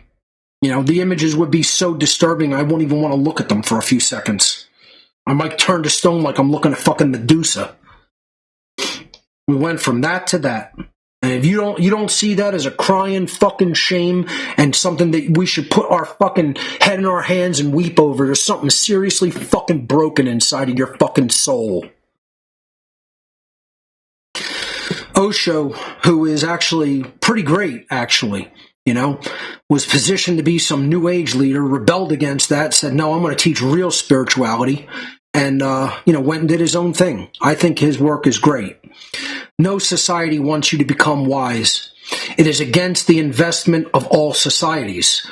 If people are wise, they cannot be exploited. If they are intelligent, they cannot be subjugated. They cannot be forced into a mechanical life to live like robots, like a program that's running. They will have the fragrance of rebellion, all around them. In fact, a wise man is a fire, alive, a flame. He would like rather to die than to be enslaved. That's right. Freedom or death. That's what it really means. If I can't have freedom, you're going to have to take my body. Because I'm going to keep fighting you until you have to take my body. You know? I'm going to have freedom or I'm going to die trying to acquire it. That's what a real man says and does. That's what true masculinity is. Because that's protecting the entire future of humanity. Folks, I just want to clear up one thing. Yes, I'm viciously mocking the retarded condition of human beings today. But I just want to say, I am and have always been for a pro-human future.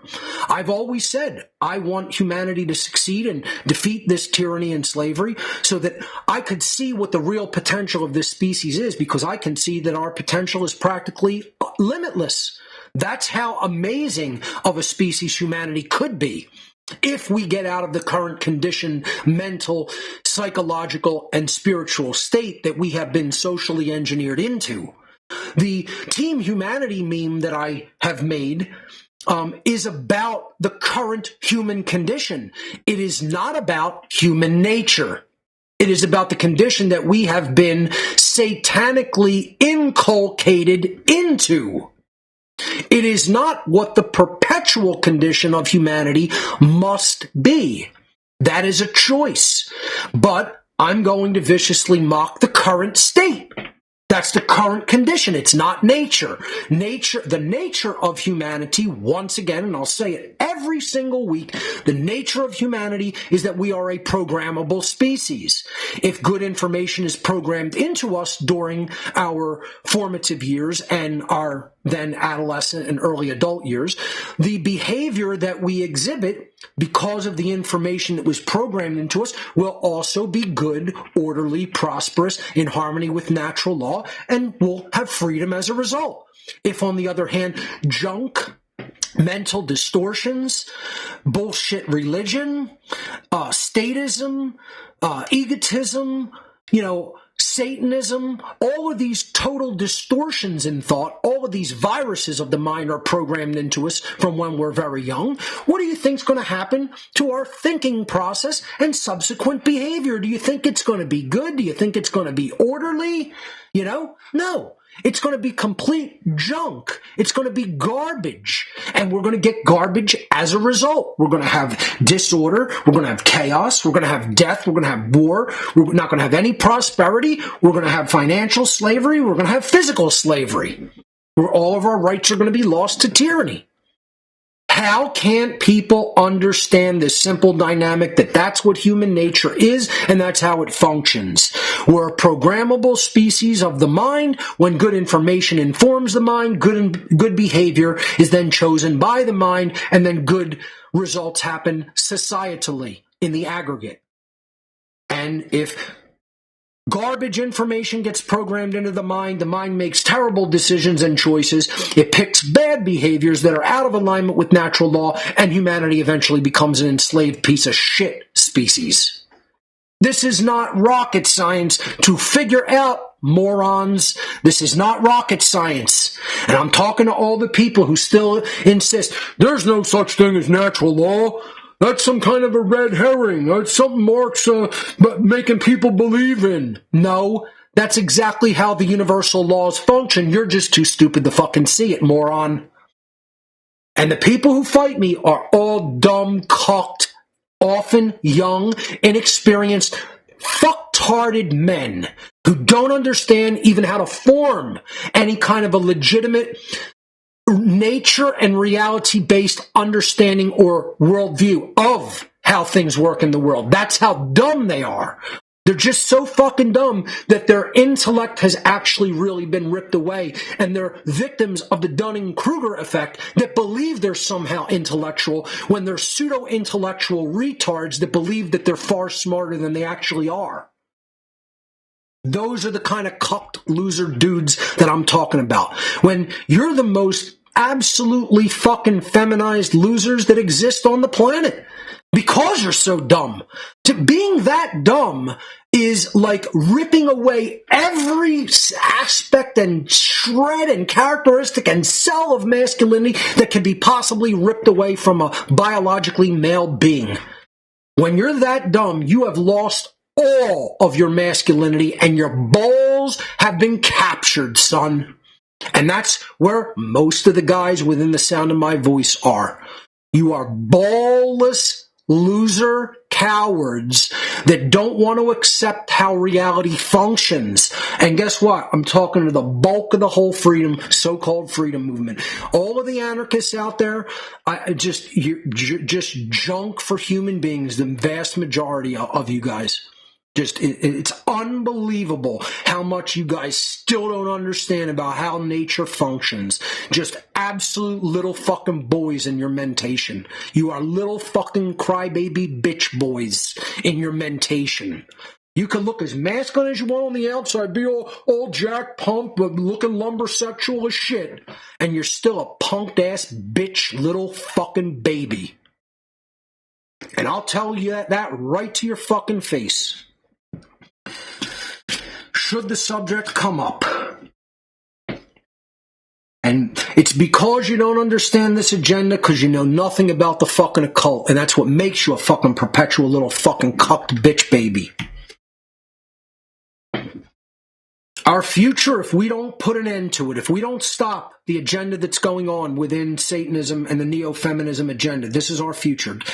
Written by George Orwell in the year 1948. In the book, 1984. Do you begin to see then what kind of world we are creating? It is the exact opposite of the stupid hedonistic utopias that the old reformers imagined. A world of fear and treachery, of torment, a world of trampling and being trampled upon, a world which will grow not less but more merciless as it refines itself. Progress in our world will be progress towards more pain. The old civilizations claimed that they were founded on love or justice. Ours is founded upon hatred. In our world, there will be no emotions except fear, rage, triumph, and self-abasement. Everything else we shall destroy. Everything, including the human soul. And guess what? They're gonna have their way. They're gonna have their agenda. They're gonna succeed because they work for success. And you know what we work toward? Arguing amongst each other. Not getting on the same page about what's real and true and matters and is right. And we want to say those things don't even exist. We want to say we're not subject to any law of creation. It's just our minds and ourselves. We're all alone and we're going to fucking rule. We're going to be the fucking number one. We're going to be fucking God. We're going to be fucking, the be all and end all. And somehow we're going to end up being free. You're such a fucking dunce.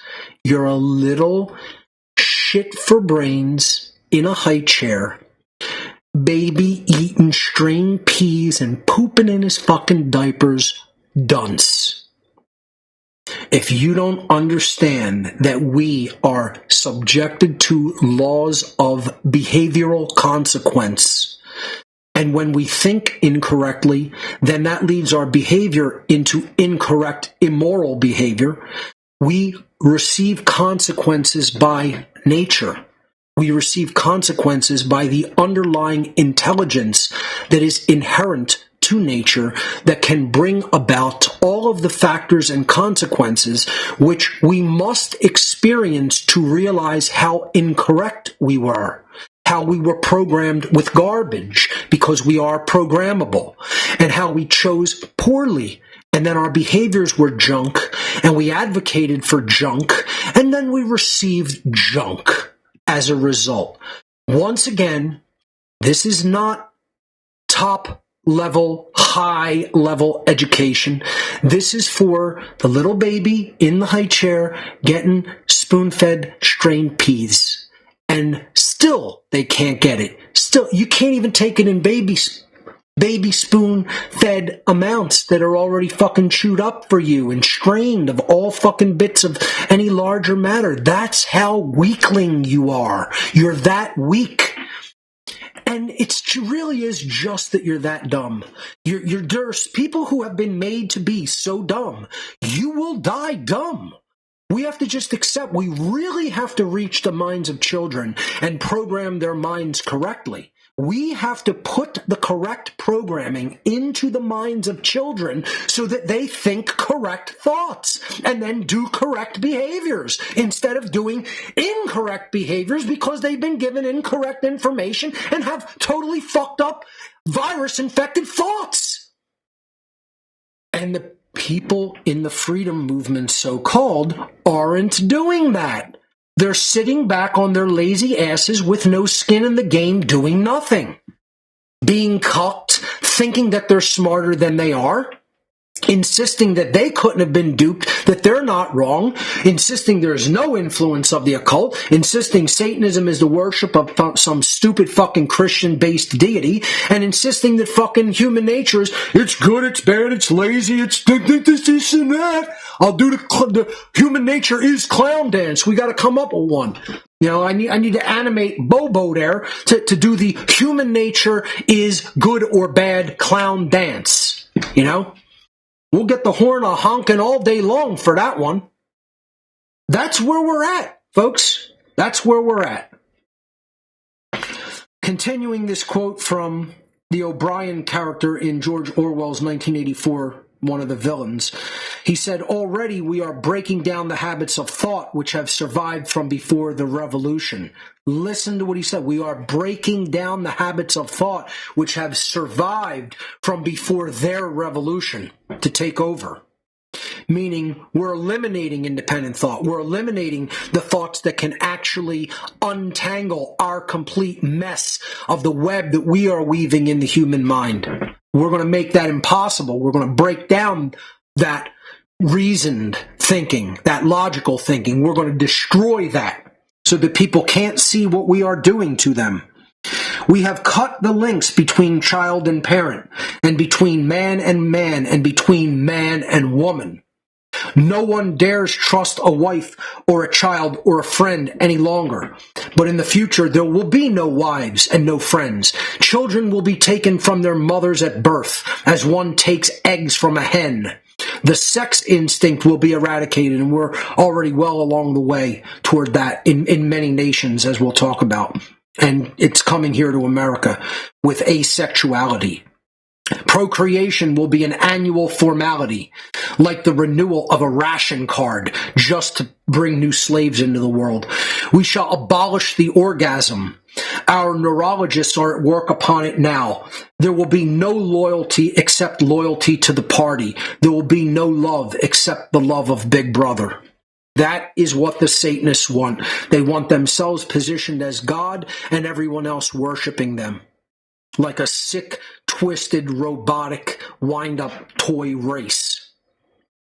And that's what we have. We have people who never put their head up, looking at their phones looking at their fondle slabs all day, never have any skin in the game, don't even understand their thoughts aren't their own. They're socially conditioned thoughts. And just still to this day, none of this information can break into the true mainstream. None of it can reach big amounts of people because there are no influencers who have the balls to even talk about it. You know, and we've been being told by people who have been involved with the social engineers, like George Orwell. You know, this guy was part of the fucking Satanists. He saw behind the curtain and then started talking about what they were doing, just like me.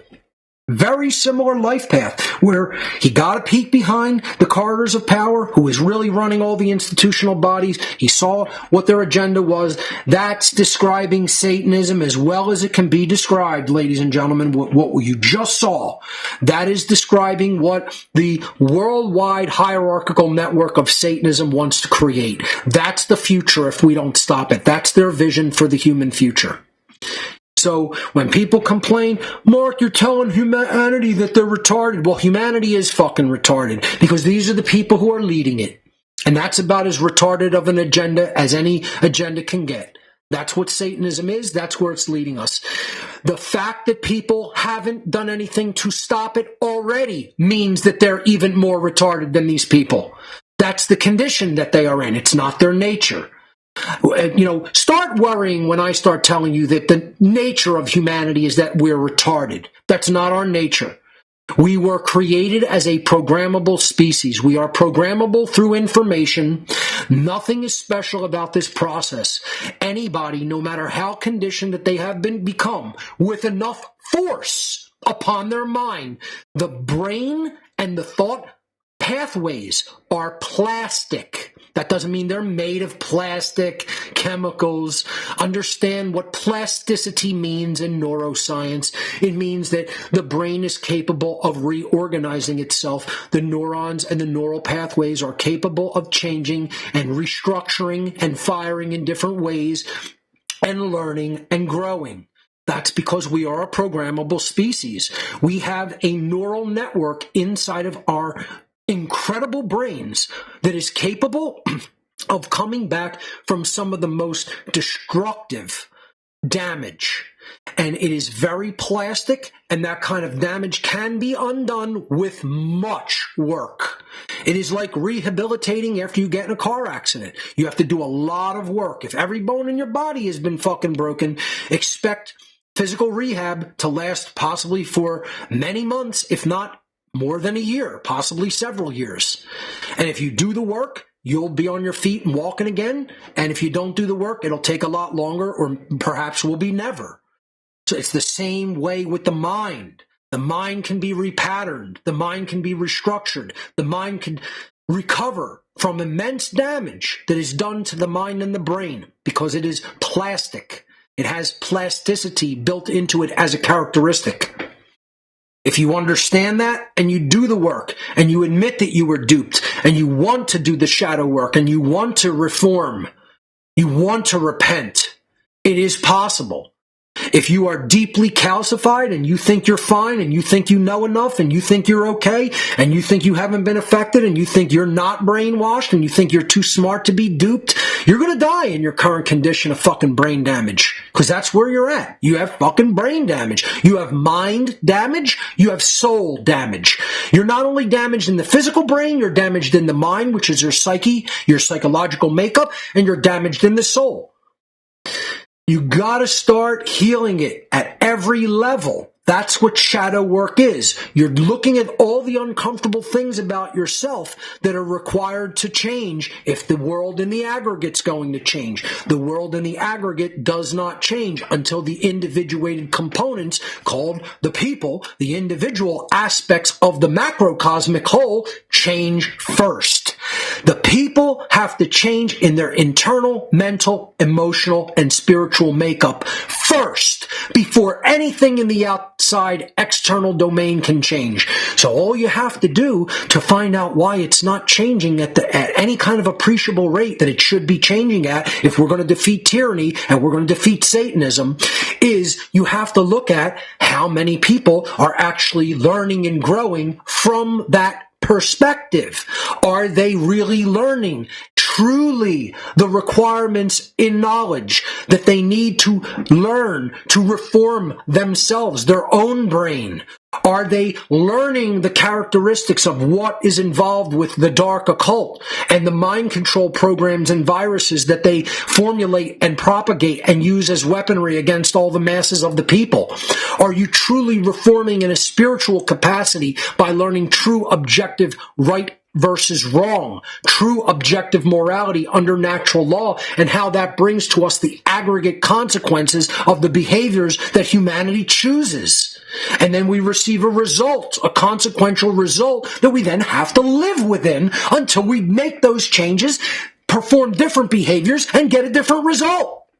I don't know how many ways I need to explain it or put it. The problem is Satan lives rent-free up here in almost everybody's brain. You're taken, you're possessed.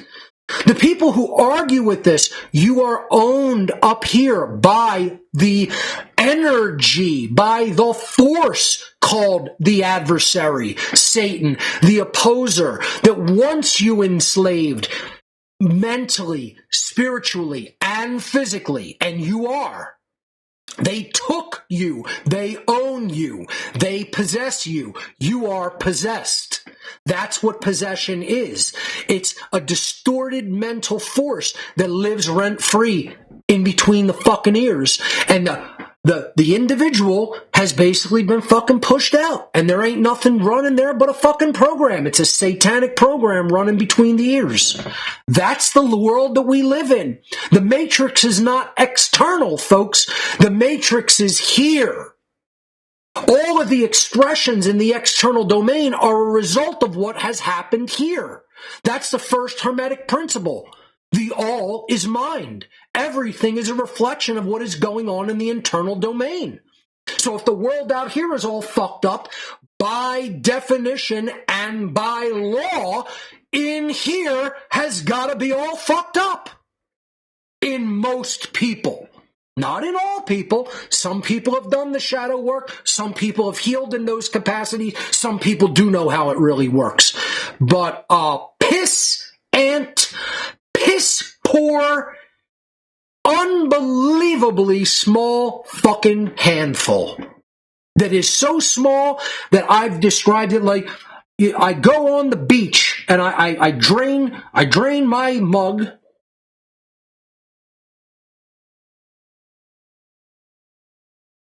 And I go on the beach with this empty mug, okay? I take this empty mug down to the New Jersey Shore beach, and all of the vast miles and miles and miles of just that one beach, okay? When we need to clean up, we need to acquire every grain of sand on the earth, which are all the people. And you go to one little beach, and you scoop up one little cup of sand, and you say, that's enough. We did what we came to do. That's the amount of people who got it, who actually understand how it works, who have become actual cosmic adults versus cosmic little shit for brains, shit in their diapers, cosmic baby children in a high chair being spoon-fed their strained peas. Almost the whole rest of the world is that. We're cheering and saying we're winning because we got one cup of sand. And people sit back and go, oh, well, we're doing great. We're winning. That's great. We're really reversing the tide, folks. Yeah, we're winning. Yeah, you did great. You did fucking great. And then people will say, why are you so angry, Mark? Because I can see what you can't. I can see the actual numbers dynamic. I'm so good at understanding large level dynamics, systems level dynamics. I'm so good at it that's why the Satanists wanted to groom me up and put me into the eugenics network. They wanted me as an architect of eugenics. That's where I know they were taking me because they hinted in their words enough times. They're like, man, we're definitely going to utilize you in the eugenics operations that we are running. They told me over and over again that you're going to be a great fit if we can get you into the Club of Rome. If we can maneuver and eventually groom and position you for the Club of Rome, you're going to be a wonderful fit in that organization. Over and over, I was told that. And guess what? They know what they're talking about. They were right. I would have been great. I would have been awesome. And I could have done so much damage if I really didn't want to see a pro-human future. Boy, could I have done some fucking damage in this world. And luckily for my soul, I rebelled against that truly and started to really understand what I was involved in. Didn't fully understand it until many years later, but began the process of understanding what I had become involved in and no longer went down that pathway in life. Very good for my soul, maybe not so much for my adrenal glands these days because it is very aggravating. It is very frustrating. It is something that just really takes it out of you, So we're going to move into part 2. I had introduced my title card, because this was the second half of the presentation. Let's just move right into this. We were, again, talking about the war against the sacred feminine in all of part one, and we're still going into the techniques that are used against women in the modern world in the neo-feminism agenda. So let's continue all of these techniques and characteristics of the neo-feminism campaign against both women and men.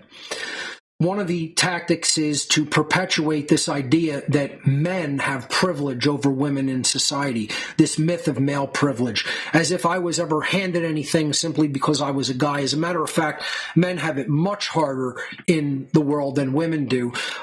If they're at least even a reasonably attractive female, most men go out of their way for women in our society and will help them with just about anything that they need help with. A man like myself has been practically begging for help with technology for the last 15 years, and people basically tell me to go fuck myself. You know, I can't be bothered with you. I can't be bothered with that. Oh, it's only about a war for our very freedom and whether ourselves and our children are going to be free, and our great-grandchildren and great-grandchildren. Still, you're a fucking man. Go fuck yourself. I can't be bothered with that. If anything, there's the worse oppression of men in society these days than there are women, because they're trying to completely flip this script that there was a male dominator culture ruling things. You know, this idea that we live in a patriarchy is such bullshit. We don't live in a patriarchy. We don't live in a matriarchy. We don't live in an uncle-archy. We don't live in an aunt-archy. You know, we live in none of those things. All right? We live in an occultocracy. And if anybody with half a fucking brain looks at it, they're going to understand you're living in a world that's ruled by occultism. You're living in a world that is actively being ruled by dark occultists who are completely enslaving people through mind control.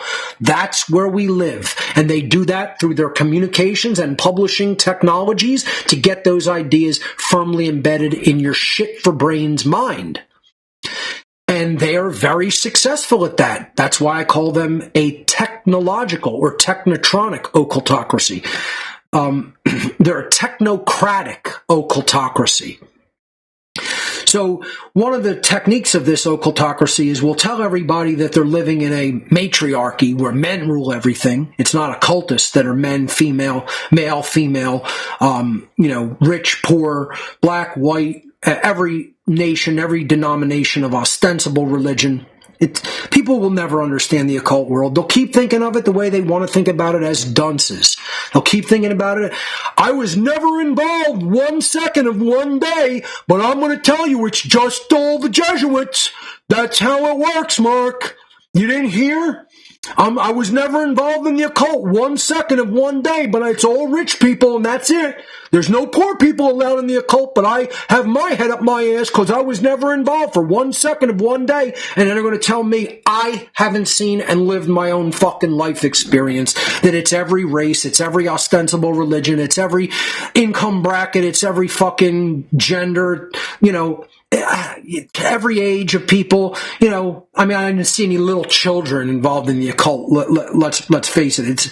It's every age of adult practically, but they're going to tell me, who was involved and saw it behind the scenes, that I'm wrong, and they, who never spent 1 fucking second in any of these circles, you know what you're fucking talking about. Yeah, sure you do, moron. This is what I'm saying. I don't have any more patience for the interaction with that, and yet these people constantly try to interact with me because they're trying to tell me I'm not correct when I saw it and they didn't. This is what bothers me about people, and this is why I say that the current condition of humanity is total retardation. A person who wasn't there is trying to tell a person who was there what it was like. This is how retarded we are. And that means one of two things. By saying that to a person like me, you're saying one of two things, which if you say it to my face, you're going to get knocked the fuck out. And saying it behind my back or to anybody else means you're deliberately trying to fucking put very insulting fucking statements about me personally out that aren't true. that are false statements, which are either I'm lying and I wasn't in any of that, and I'm just telling you that I was and making it the fuck up, or that I'm so fucking stupid and dumb that I can't discern what I was actually seeing and involved in, even after years of analysis. You're telling me I don't have those powers of perception, or that I'm straight-faced fucking lying to you. And that'll get you knocked the fuck out in my presence. With a fucking baseball bat. You know? I ain't gonna just fucking, well, let's involved in some pugilist fucking competition. No, you're gonna get fucking clapped out. That's what's gonna fucking happen. Keep your fucking ignorance away from me. Go believe whatever bullshit you want, but when you start treading on fucking grounds and I'm either a liar or I'm a fucking weakling fucking imbecile dolt like you, that's where you're gonna get clapped the fuck out, boy. And I'm telling you, people are pushing me to that fucking point. They're gonna push to that fucking point where I'm gonna put somebody in the fucking cemetery. And I don't give a fuck what anybody thinks about it.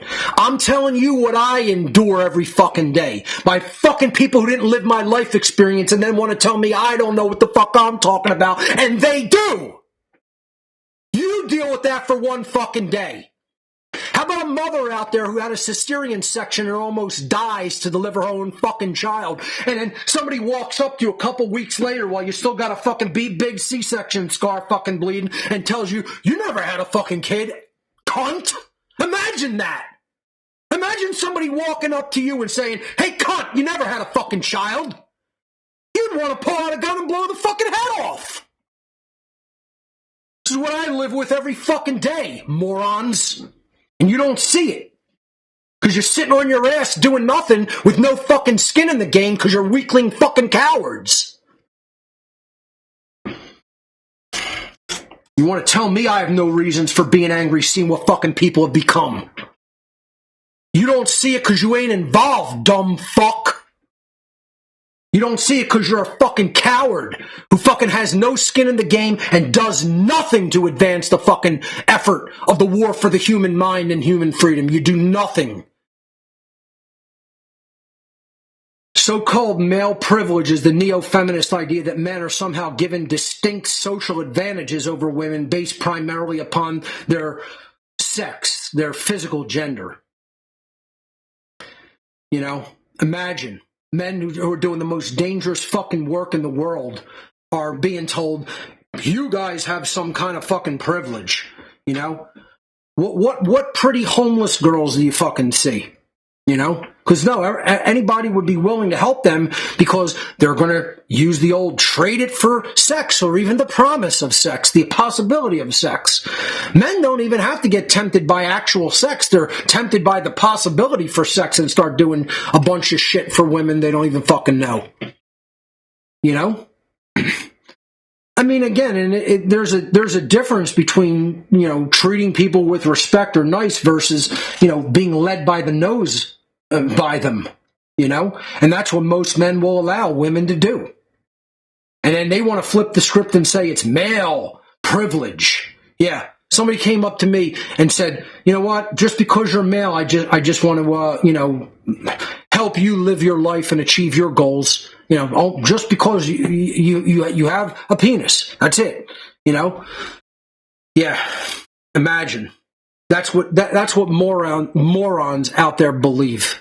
That just because of your gender, people are going to want to help you. It's actually the exact opposite. People treat men like they're second-class citizens in this society today. It's almost like a female worship festival, you know, and men are like, somehow you're dirty, especially if you're a real man, especially if you're actual masculine. If you're an actual masculine man that cares about what's truly important, that has real fucking values, that knows real morality, that really is informed about what's really going on in our world, then you're a real fucking social pariah, you know? Because you're talking about things that are real. And most of these conditioned fucking imbeciles want is they want fantasy all day, every day. They want to live in a fucking world of complete frivolous fantasy bullshit. And that's what men even are engaging in themselves. You're living in fucking some fake sports quack world, you know, where you think like your ability to memorize fucking statistics of your fucking ball team is somehow making you a man. That's making you masculine. That's making you a true fucking man. You couldn't spell the word fucking man. Moron. Loser. Cuck. You're a fucking cuck, is what these fucking dudes are. You're fucking cucks.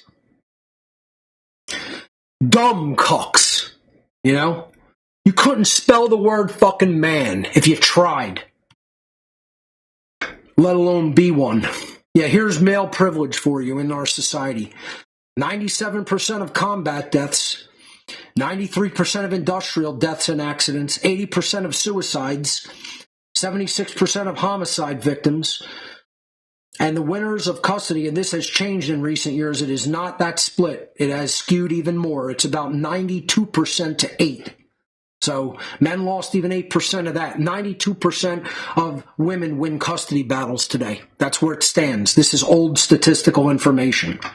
These are probably all worsened for men. Yeah, it's male privilege. Yeah, it's male privilege. The moron females out there that believe that this thing exists, it's hard to believe how dumb you are. Hard to believe how fucking stubbornly, fucking religiously dumb you guys are. You know? That you actually believe this bullshit that's just vomited upon you by your fucking Satanist masters. They vomit shit on you, and you smear it all over yourselves, and you gather it and cram it down the fucking gullet to believe it. That's what you guys do. Women who believe this shit, it's the dumbest of the dumb and the lowest of the low.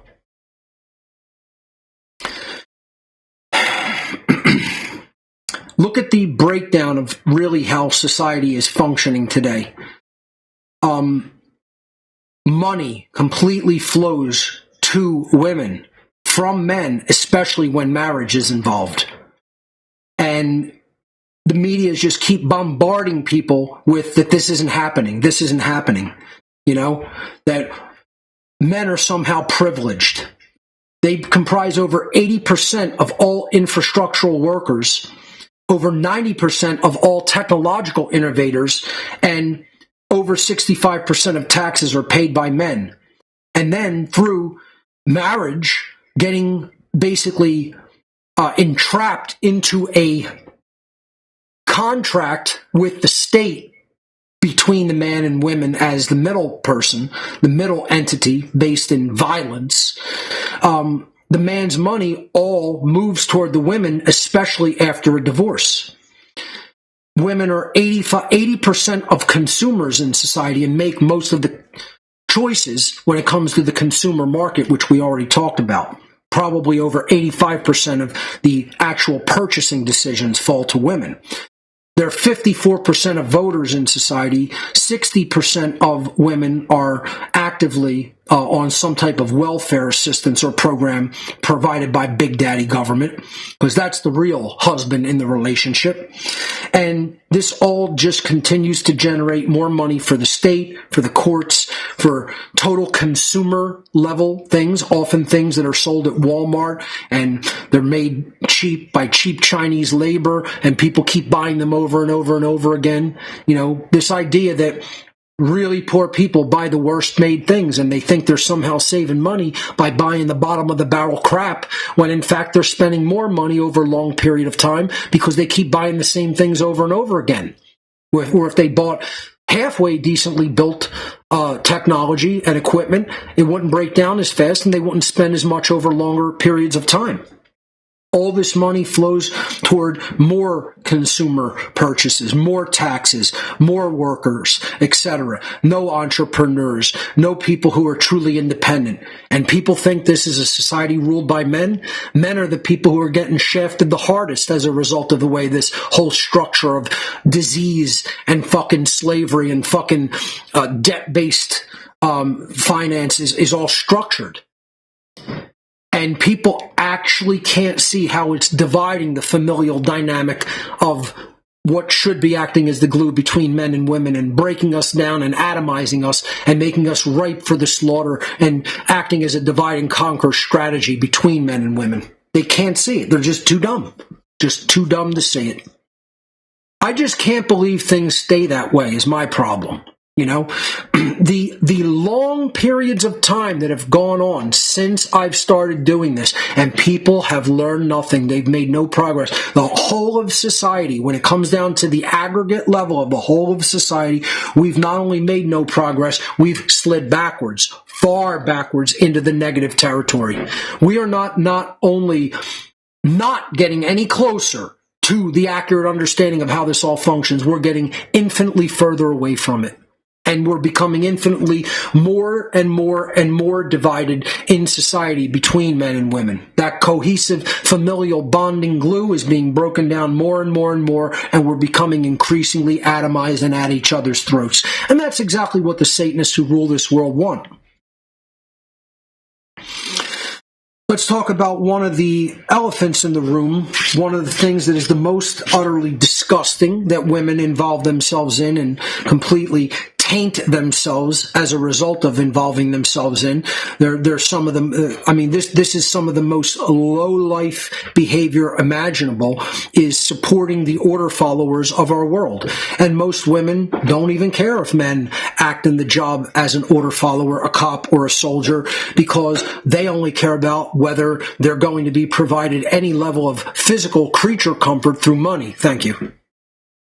You know, I mean, imagine that. All they care about is he set up with money? Are we going to have a comfortable marriage? Is he going to be able to provide resources for me and whatever amount of children we want to shit out? You know, imagine that this is what all women are looking for, and they'll just settle for a fucking low-life order follower, piece of trash, vermin, no moral upbringing. Parents fuck you up, boy. Your low-life scumbag parents fuck you up, son. They put shit in your fucking mind. And you became, yes, sir, yes, ma'am. I don't think, I just do, because you're a dumb fucking animal, you fucking rat. That's what you are, scumbag fucking rat. You're a dumb fucking animal, and they call you a dumb fucking animal. Your owners call you a dumb fucking dog. They put a dog tag around your neck, and you worship it as a badge of fucking honor, you dumb fucking loser. And your dumb fucking whore won't tell you you're a dumb fucking loser, because all she cares about is fucking money. You're both fucking Bobo the fucking clown. Losers. Nobody told you that, including your own rat fucking parents. They never told you you're a fucking low-life loser who wasn't raised morally. So you ran into the fucking arms of the state and became their fucking attack dog, you scumbag. Fucking scumbags. Never had a moral upbringing in your life, and you think you're the fucking good guys when you're the fucking evil fucking enemies of all of humanity. You're fucking waging endless fucking wars of aggression. You're following orders that are immoral. You're fucking scumbags that don't care about what right and wrong are, what the difference between them are, and you just say, yes, sir, I'll do whatever you command me to do, as long as I got a fucking paycheck coming in. No, you're not a scumbag. You're not a fucking lowlife. No, you're one of the good guys. You keep believing that, you dumb fucks. Dumb shit for brain fuck. Your fucking parents shat you out and fuck you up like the little fucking rat dog you are. You got fucking played, boy. You got fucking played and owned.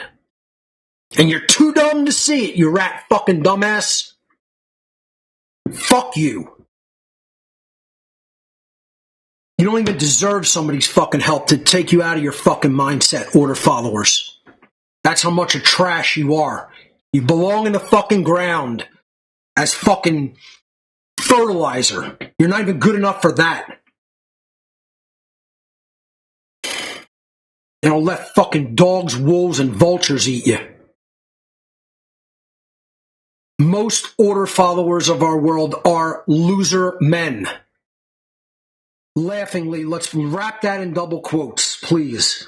Order following men are the boots on the ground creators of the dark New World Order.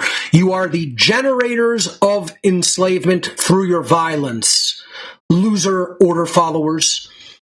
That's every last one of you, bar none, no exceptions, no good guys in any order following capacity. I don't care what institution you're involved in. I don't care what military you're involved in. I don't care what police force you're involved in. I don't care what intelligence agency you are involved in. If you are an order follower, you are an immoral scumbag loser. You don't care about the difference between right and wrong. You don't know it. Whether you believe you know it or not, you are incorrect. You don't know objective morality. You don't know natural law. You don't know what the truth is. You don't know the satanic level of what you're involved in actually is. You don't know what Satanism is. You don't know that you're a de facto Satanist. You don't know that you're the one of the people who's creating worldwide slavery because you're a dumb bag of immoral crap.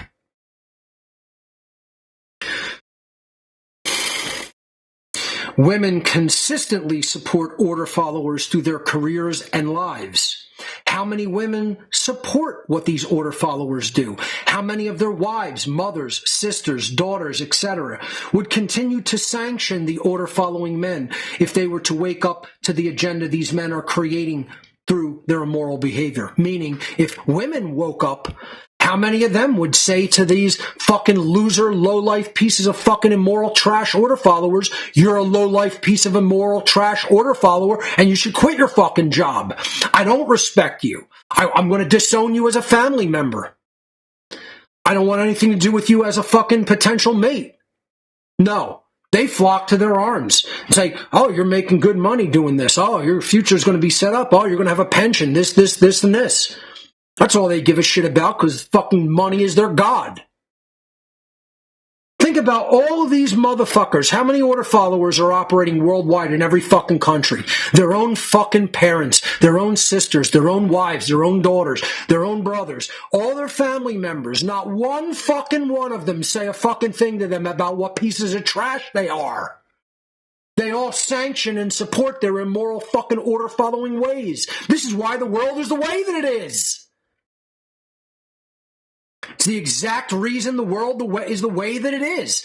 Women won't say, I'm not going to have anything to do with you. Sons and daughters won't say, I'm not going to have anything to do with you. Brothers and sisters won't say, I'm not going to have anything to do with you. They say, oh, you're doing a good job. Oh, I'm glad you got that promotion in the military. Glad they made you captain on the police force. They're just as much of immoral scumbag losers by condoning what these losers do as they are.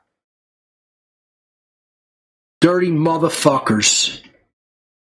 And I'm the bad guy for calling them out. I'm the bad guy for telling them they're the bad guys. I'm the bad guy for telling people you should disown and stop supporting these motherfuckers and tell them if they're going to fuck the world, they got to do it completely by themselves. And guess what? These scumbag losers, because of the fucking lack of fucking parenting and lack of upbringing in a moral capacity that they actually had in their lives, they'll say, okay, fuck you. I don't need you. I'll just go to my cult and let my cult fucking be my family members. That's what most of these fucking losers are anyway. They're little fucking babies in a fucking high chair in their own mentality. They've never come out of that condition. They're like, I hate everything because mommy won't pay enough attention to me because their fucking mother and father fucked them up by not giving them any fucking attention or caring or fucking actual love and actual moral upbringing. And I'm going to go join a cult now. And I'm going to go kill people because I'm angry that my fucking cunt whore fucking cunt rag mom didn't pay any attention to me while I was still in the fucking high chair. That's what a fucking loser you are. That's how much of a fucking loser you are. And guess what? Everybody within the sound of my voice, get as fucking offended as you want to get. It's still gonna remain perfectly true, and you're the problem because you won't even tell anybody anything like that. You're the fucking problem. I'm not the problem. I'm speaking the truth unapologetically. I'm hammering this dynamic harder than anybody on the fucking planet, and it's not fucking being amplified because you're too much of fucking complacent shit cowards. You're cowards. Cowards.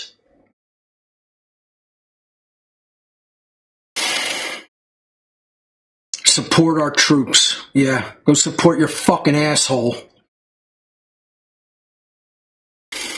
Support the troops. Yeah. Support your satanic fucking order following scumbag today. Upton Sinclair wrote, "It is difficult to get a man to understand something when his salary depends on his not understanding it." Yeah, aren't those words of absolute truth and wisdom? It is difficult to get a man to understand something when his salary depends on his not understanding it. That's all they give a shit about. That's their only fucking god, is the fucking dollar. What a piece of fucking dirt. Just dirt. You're animals. You're not even human. You're animals. That's what order followers are. You're subhuman. If there's any group of people that I would categorize as completely subhuman, it's order followers. You are instinctual animals only, with no higher thought functions really taking place in your mind. Your cerebral fucking cortex, your neocortex of the brain is completely fucked. And you're in a cult. You're cult members. You're in a cult. That's your cult. Police force is a cult. Military is a cult. On any country, any city on the whole planet, every police force is a different cult. Every military is a different cult. You're in cults. You're in cults that are ruled by the dark occult. The dark occult rules all those other little subcults, and they're giving them their marching orders, and you're one of the fucking puppets of the satanic dark occult. And you're in a cult that they run, doing the master's bidding, doing the satanic master's bidding. I don't care whether you think that that's not true. You're incorrect factually, and what I'm saying is factually correct, whether you ever understand it or not, or ever want it to be true. It's still the truth of the actual point of fact of what is taking place on this planet in the realm of fact and reality. Period. You will never make that untrue. That's the truth of the matter. Anything you say to the contrary is false, and you do not know that. You believe that erroneously, falsely. You have a falsely embedded belief in your mind that's acting as a virus that you're then acting upon. That's what religion is. This is your religion. All the fucking dumb fucking women who follow the neo-feminism satanic agenda, who will support you as an order follower, you're all brainwashed fucking losers who want to believe that a satanic fucking puppet muppet is some fucking good guy that should be supported. That's what the agenda wants you to believe. They want to fucking take over your mind and give you thoughts that are not your own, but are theirs, and embed them into your mind so you behave a certain way, and so more tyranny and slavery results. And you're just too dumb to see it, morons. You're just dumb morons who can't see reality properly and clearly, because Satan lives up here. And that's not a guy, that's not an entity, that's not some fucking bullshit Christian deity who's a red horned creature with fucking hooves and a tail and a pitchfork. That's a moron's interpretation of what Satan means. Satan is the force of the ego that won't let you admit that you were duped and fooled, that won't let you say, I was wrong, that insists that you double, triple, and quadruple down and say, no, I'm not in a cult. No, I'm not supporting a cult member, because you're just weak. You're weak here. You have no psychic self-defense. You're weaklings. And weakness breeds trash. And that's what you are. That's what all the people involved in all of these cults are. You're weaklings that breeds trash. And that's what this all is. This is just trash. Order following is trash. It's detritus. It's debris. It's scum. You're scumbags. You're fucking pieces of trash and dirt and filth. This is the biggest form of dirtbag, being a fucking cucked piece of trash. There is no lower form of fucking vermin than the order follower.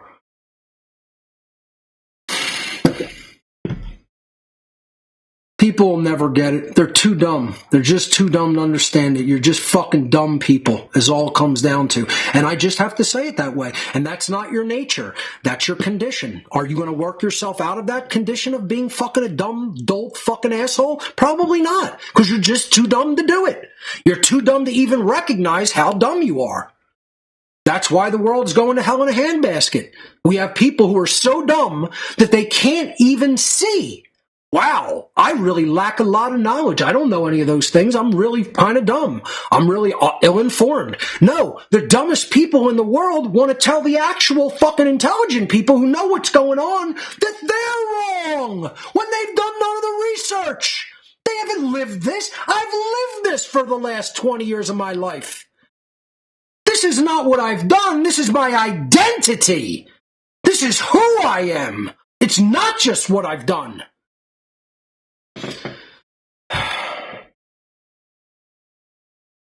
I am an aggregator of all of the information necessary to understand to meet the requirements for freedom. I am that. I have become that thing, not just done that work. And my identity is way higher than that. It's pure consciousness at some level of existence. It's having a human experience to learn and grow in spirituality. Women's support of dominators and tyrants has continued throughout all of human history. They love the Nazis. They love the communists. They love the Bolsheviks. They ran to anybody who they thought was going to win an armed conflict, because all they care about is, I'm going to get the resources. I'm going to get the spoils of war. I'm going to be taken care of. I'm going to have money and physical needs met. So if the Nazis win all of Europe, we'll run with the Nazis and we'll breed with the Nazis. If the communists are going to come in and take over, we'll run with them and we'll breed with them. This is how much of just absolute trash women have been over the years of human history. It doesn't matter how immoral or violent or evil men are in any particular culture or region of the world. Women will flock to their banner if they think they're going to be the victors. And that's not a total piece of fucking cult trash. They're cult members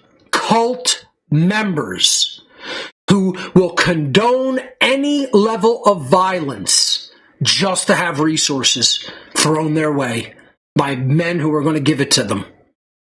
Let them fucking live as fucking, pampered, losers, just because they're going to give them sex or even the promise of sex. This is how weak both men and women have become. And once again, that is not the human nature. That is the human condition. Once again, I don't vote for a negative human future. I wouldn't be giving people all of this information if I wanted a negative human future. I think people deserve a negative human future. I don't want to see that happen. I don't desire that. Is it richly deserved? This place is so richly deserved to fall into abject tyranny and enslavement. And it's got to be so bad that no one has any need met, that they're uncomfortable their entire lives. That's how bad the tyranny would have to get for people to really care about it. And the dominators know this, the Satanists know this, and that's why they keep people on subsistence living, where they're just comfortable enough to have their base needs met, their physical base needs met. They don't have their emotional and psychological needs or spiritual needs met, but they have their base physical needs met. It's just enough to keep them from rebelling against the real masters. That's where we're at. That's how the social engineers have set up society. And that's genius. From their perspective, that is a genius tactic and a genius dynamic that they have set up, and they've worked it to that place of balance, like getting a plate spinning on a stick and just getting it to that perfect place balance. When they got to spin it some more, it stays up there. They're at that place of punctuated equilibrium, they call it. The inauthentic woman, this brainwashed, the socially engineered, quote, woman, has traditionally sided with conquerors, dominators, and tyrants, both during and after wars of any kind. flocking to the side of the victor, of whoever is currently in control of the resources, has been a historical pattern for conditioned women for thousands of years. Not decades, not hundreds of years, thousands of years. And I'll go further than what it even says in the slide. They have done this practice. The socially conditioned woman, the woman who has been given the satanic mindset by their masters, has been doing this for tens of thousands of years. The other dynamic is injected into the mindset of both men and women is that we should be somehow moving toward a culture of androgyny, or the blurring of the distinction between the biological genders. Another tactic of the neo-feminism epi-eugenics agenda is the deliberate androgenization of society, which slowly homogenizes and gradually erodes the distinctiveness of both biological genders or sexes. When genders and gender roles become skewed and blended, strong men and women sharing cohesive familial bonds, again, that's not just family bond, that's the familial bond, the social cohesiveness that exists in any given society between men and women, between biological males and biological females, that bond becomes an endangered species.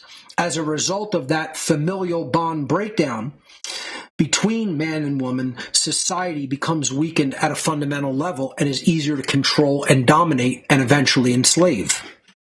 This is why one of the biggest pushes for androgyny comes from different satanic sects and institutions.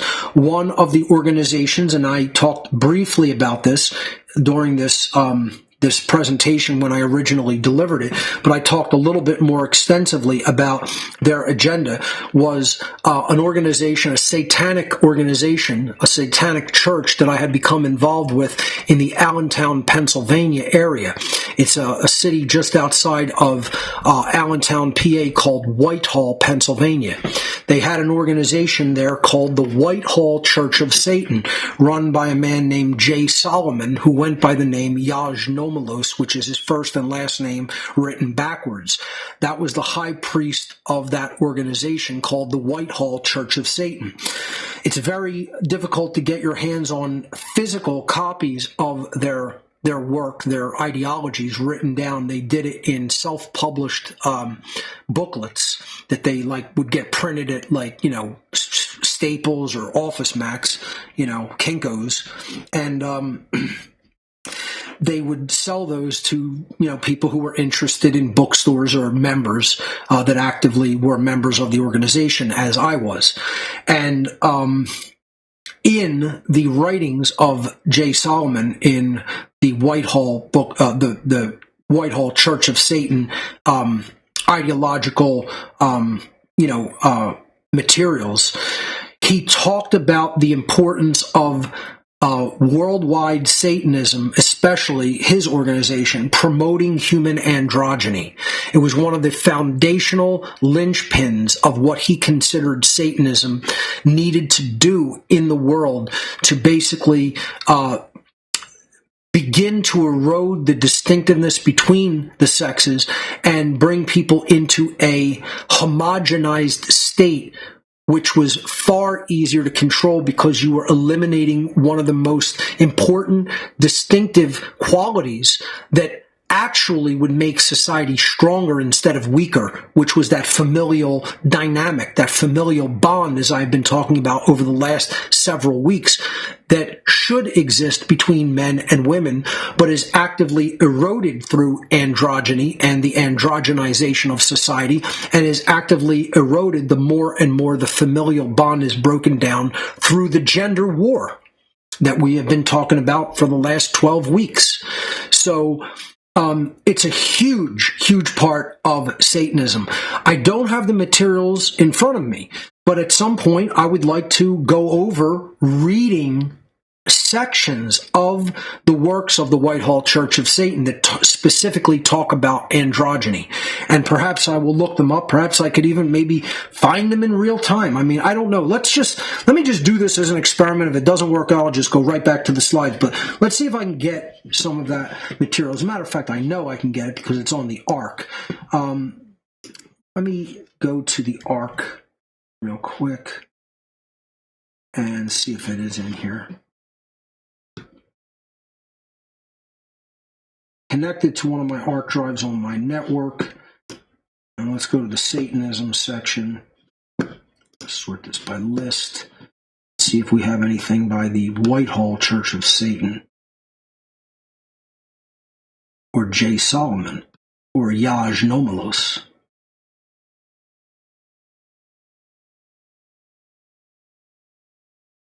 I don't know if it's been digitized. That's the issue. A lot from the Temple of Set, a lot from the Church of Satan.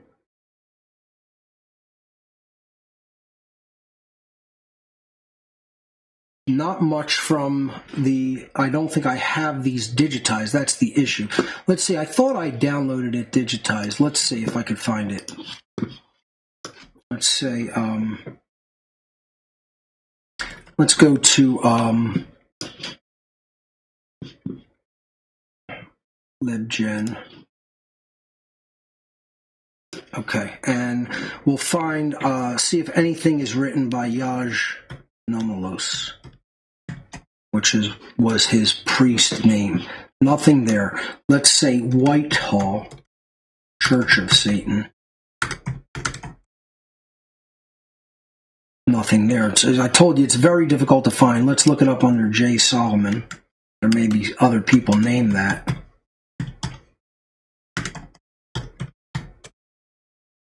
Nothing under Satanism. No. Let's see. Yaj Nomalos. Satan. Yaj Nomalos books. Here, Satanic Rites and Ceremonies. This is one of them. Yeah, that's definitely one, but not downloadable there. Amazon has books by J. Solomon. I have these. I have all of these. There are 3 of his pamphlet books. The Magical Circle, The Witch's Broomstick Manual, and Satanic Rites and Ceremonies. This is the one that really outlines the ideology of the Whitehall Church of Satan. I do have a physical copy of it in my library, but I don't have a digital copy. I should really digitize this because it really needs to be put out. Yeah, I don't know which part he gets into the androgenization of society, but it's somewhere in this book. So let's see.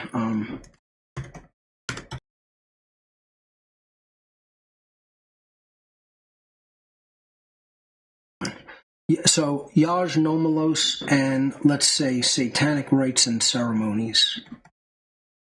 Sorry.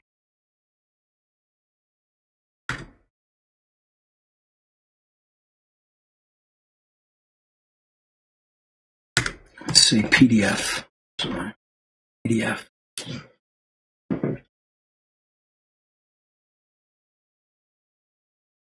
Government documents came back when I typed that in. Yaj Nomalos, Satanic Rites and Ceremonies, PDF. But not the actual book. I'm probably going to have to digitize it myself, folks. That's what usually happens with really rare occult stuff. You know, I'll have a physical copy, and nobody has digitized it in the history of the world, and it'll fall to me to digitize it when I already have enough work on my plate. This is the other thing that I want people with technical skills, because at some point maybe I could hand somebody the book and say, could you just digitize this for me instead of making me fucking do it with all the other work I've done? I don't even have anybody that I could just give that task to that knows how to do it already. You know? It's like, we need more people who have technical fucking skills. You know, I harp on it all the time, but it never changes. You know, I'll probably end up digitizing that book making it into a searchable EPUB or PDF document, and then I could type in androgyny and we can go right to the paragraph and read it, or paragraphs, or chapter, you know? I can't even do that because we don't have a digital copy of the book because nobody fucking digitized it. And I'll have to do it, you know? So let's just continue with the presentation. Injected into the male side of things, we have these, ridiculous notions of let's placate to the neo-feminist and what they're looking for, because some of them may actually want somebody who looks slightly masculine. That's where lumber sexuality comes in. But, this idea of metrosexuality, a guy, basically being an urban male that looks somewhat feminized, that's hugely popular amongst conditioned women.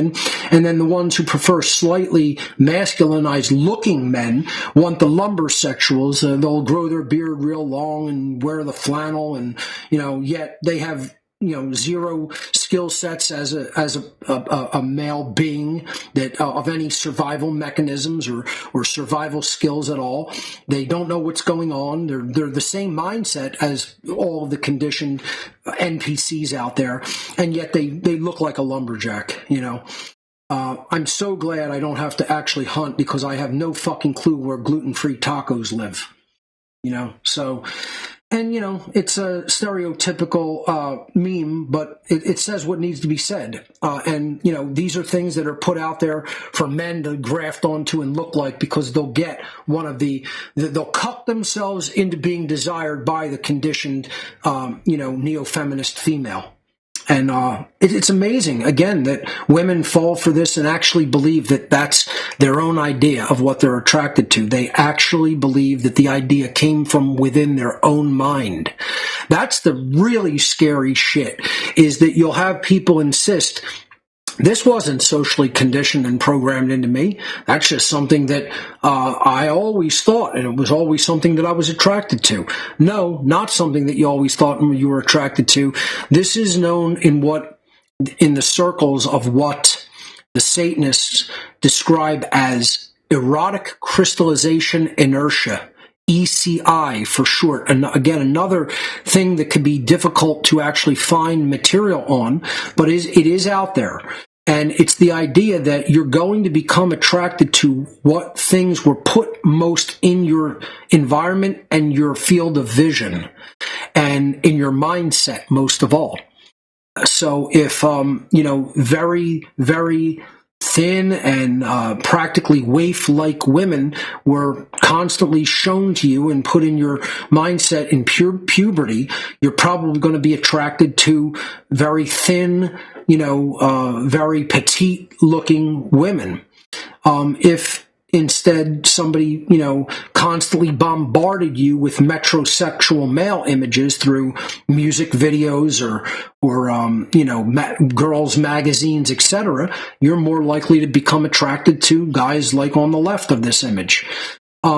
It's all conditioning. Very little of what we think we like and choose is actually coming from us. That would have to exist in practical isolation from other human beings and their influences upon our mind. I'm not saying that innate attractions and likes and preferences don't exist. They do. But they're far rarer than socially conditioned likes, preferences, and desired characteristics. It's probably about a 9-to-1 ratio, 90 to 10% ratio of conditioned versus inherent or innate. And most people wouldn't agree with that, and you're wrong. My analysis is accurate, and I have approximate correct figures. You could say I have a margin of error of a couple percent maybe, but I'm telling you it's about 90 to 10% ratio with how much is socially conditioned versus how much is actually an innate preference. And debate that all you want. What I'm telling you is still correct and true. But most people won't acknowledge it or admit it because their ego is in the way, and they don't want to admit how much of their own preferences and likes are socially conditioned. Something that I'm going to get into more and more over the coming weeks and months is how bad social media has become and how much it completely. I mean, this was 2016. I was telling people, and this presentation was researched in 2014 and 15. And, you know, the amount of damage social media has done to our culture is incalculable. The amount of degradation of social cohesiveness between men and women that all of the social media platforms has achieved is colossal. And this is worse now than ever. And let me tell you something, you know, while I think X has become dramatically better than it was when it was a complete censorship platform under its garbage leftist control, commie control, Musk has at least opened it up to a certain extent where it's an interesting platform. I would say he hasn't cleaned it up the way it needs to be cleaned up to really take all the censorship and shadow banning off of it. But he's at least has followed through on his promise to clean it up where it's at least a semi-free speech-based platform and is at least allowing people to put interesting information and ideas out there. So when I do go on social media and want to look at some content, I will go to X first. Facebook, on the other hand, has gotten so bad that it's almost not even worth launching. It is just absolute swill. I mean, that's the only word I could use for it. It is complete loserdom on that platform. I mean, there is just no, you have to scroll endlessly to find one halfway decent post.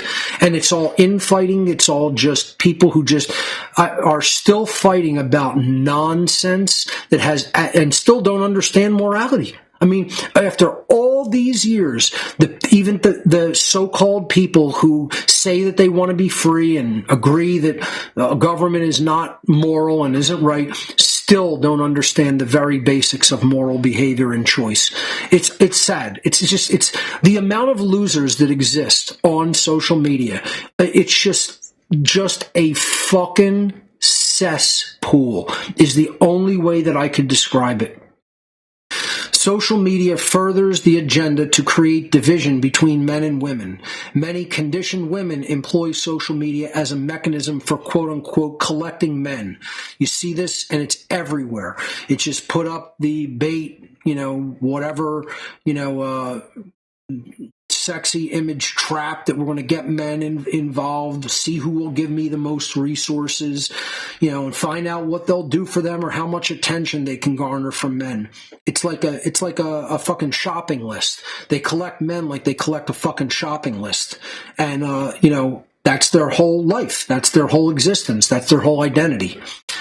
This is all over social media. It's retarded. It's disgusting. I'm not saying that, you know, women can't do whatever they want with their own bodies. That's not what I mean by disgusting. It's socially disgusting that that's all most women are involved in any platform for. So they view men as a commodity on a grocery item checklist and the social media outlet as a shopping venue. Social media websites have further been employed to destroy real social interaction, and in doing so, it should say destroy instead of destroys, sorry. Embolden rudeness, since there is little incentive to be nice when you could basically get away with saying anything in the virtual world online, and there are no physical repercussions. That's why, like I said, if people think I'm fucking joking around and you want to disrespect me in person, you're not going to be on Facebook saying it, you know? And you'll find the fuck out.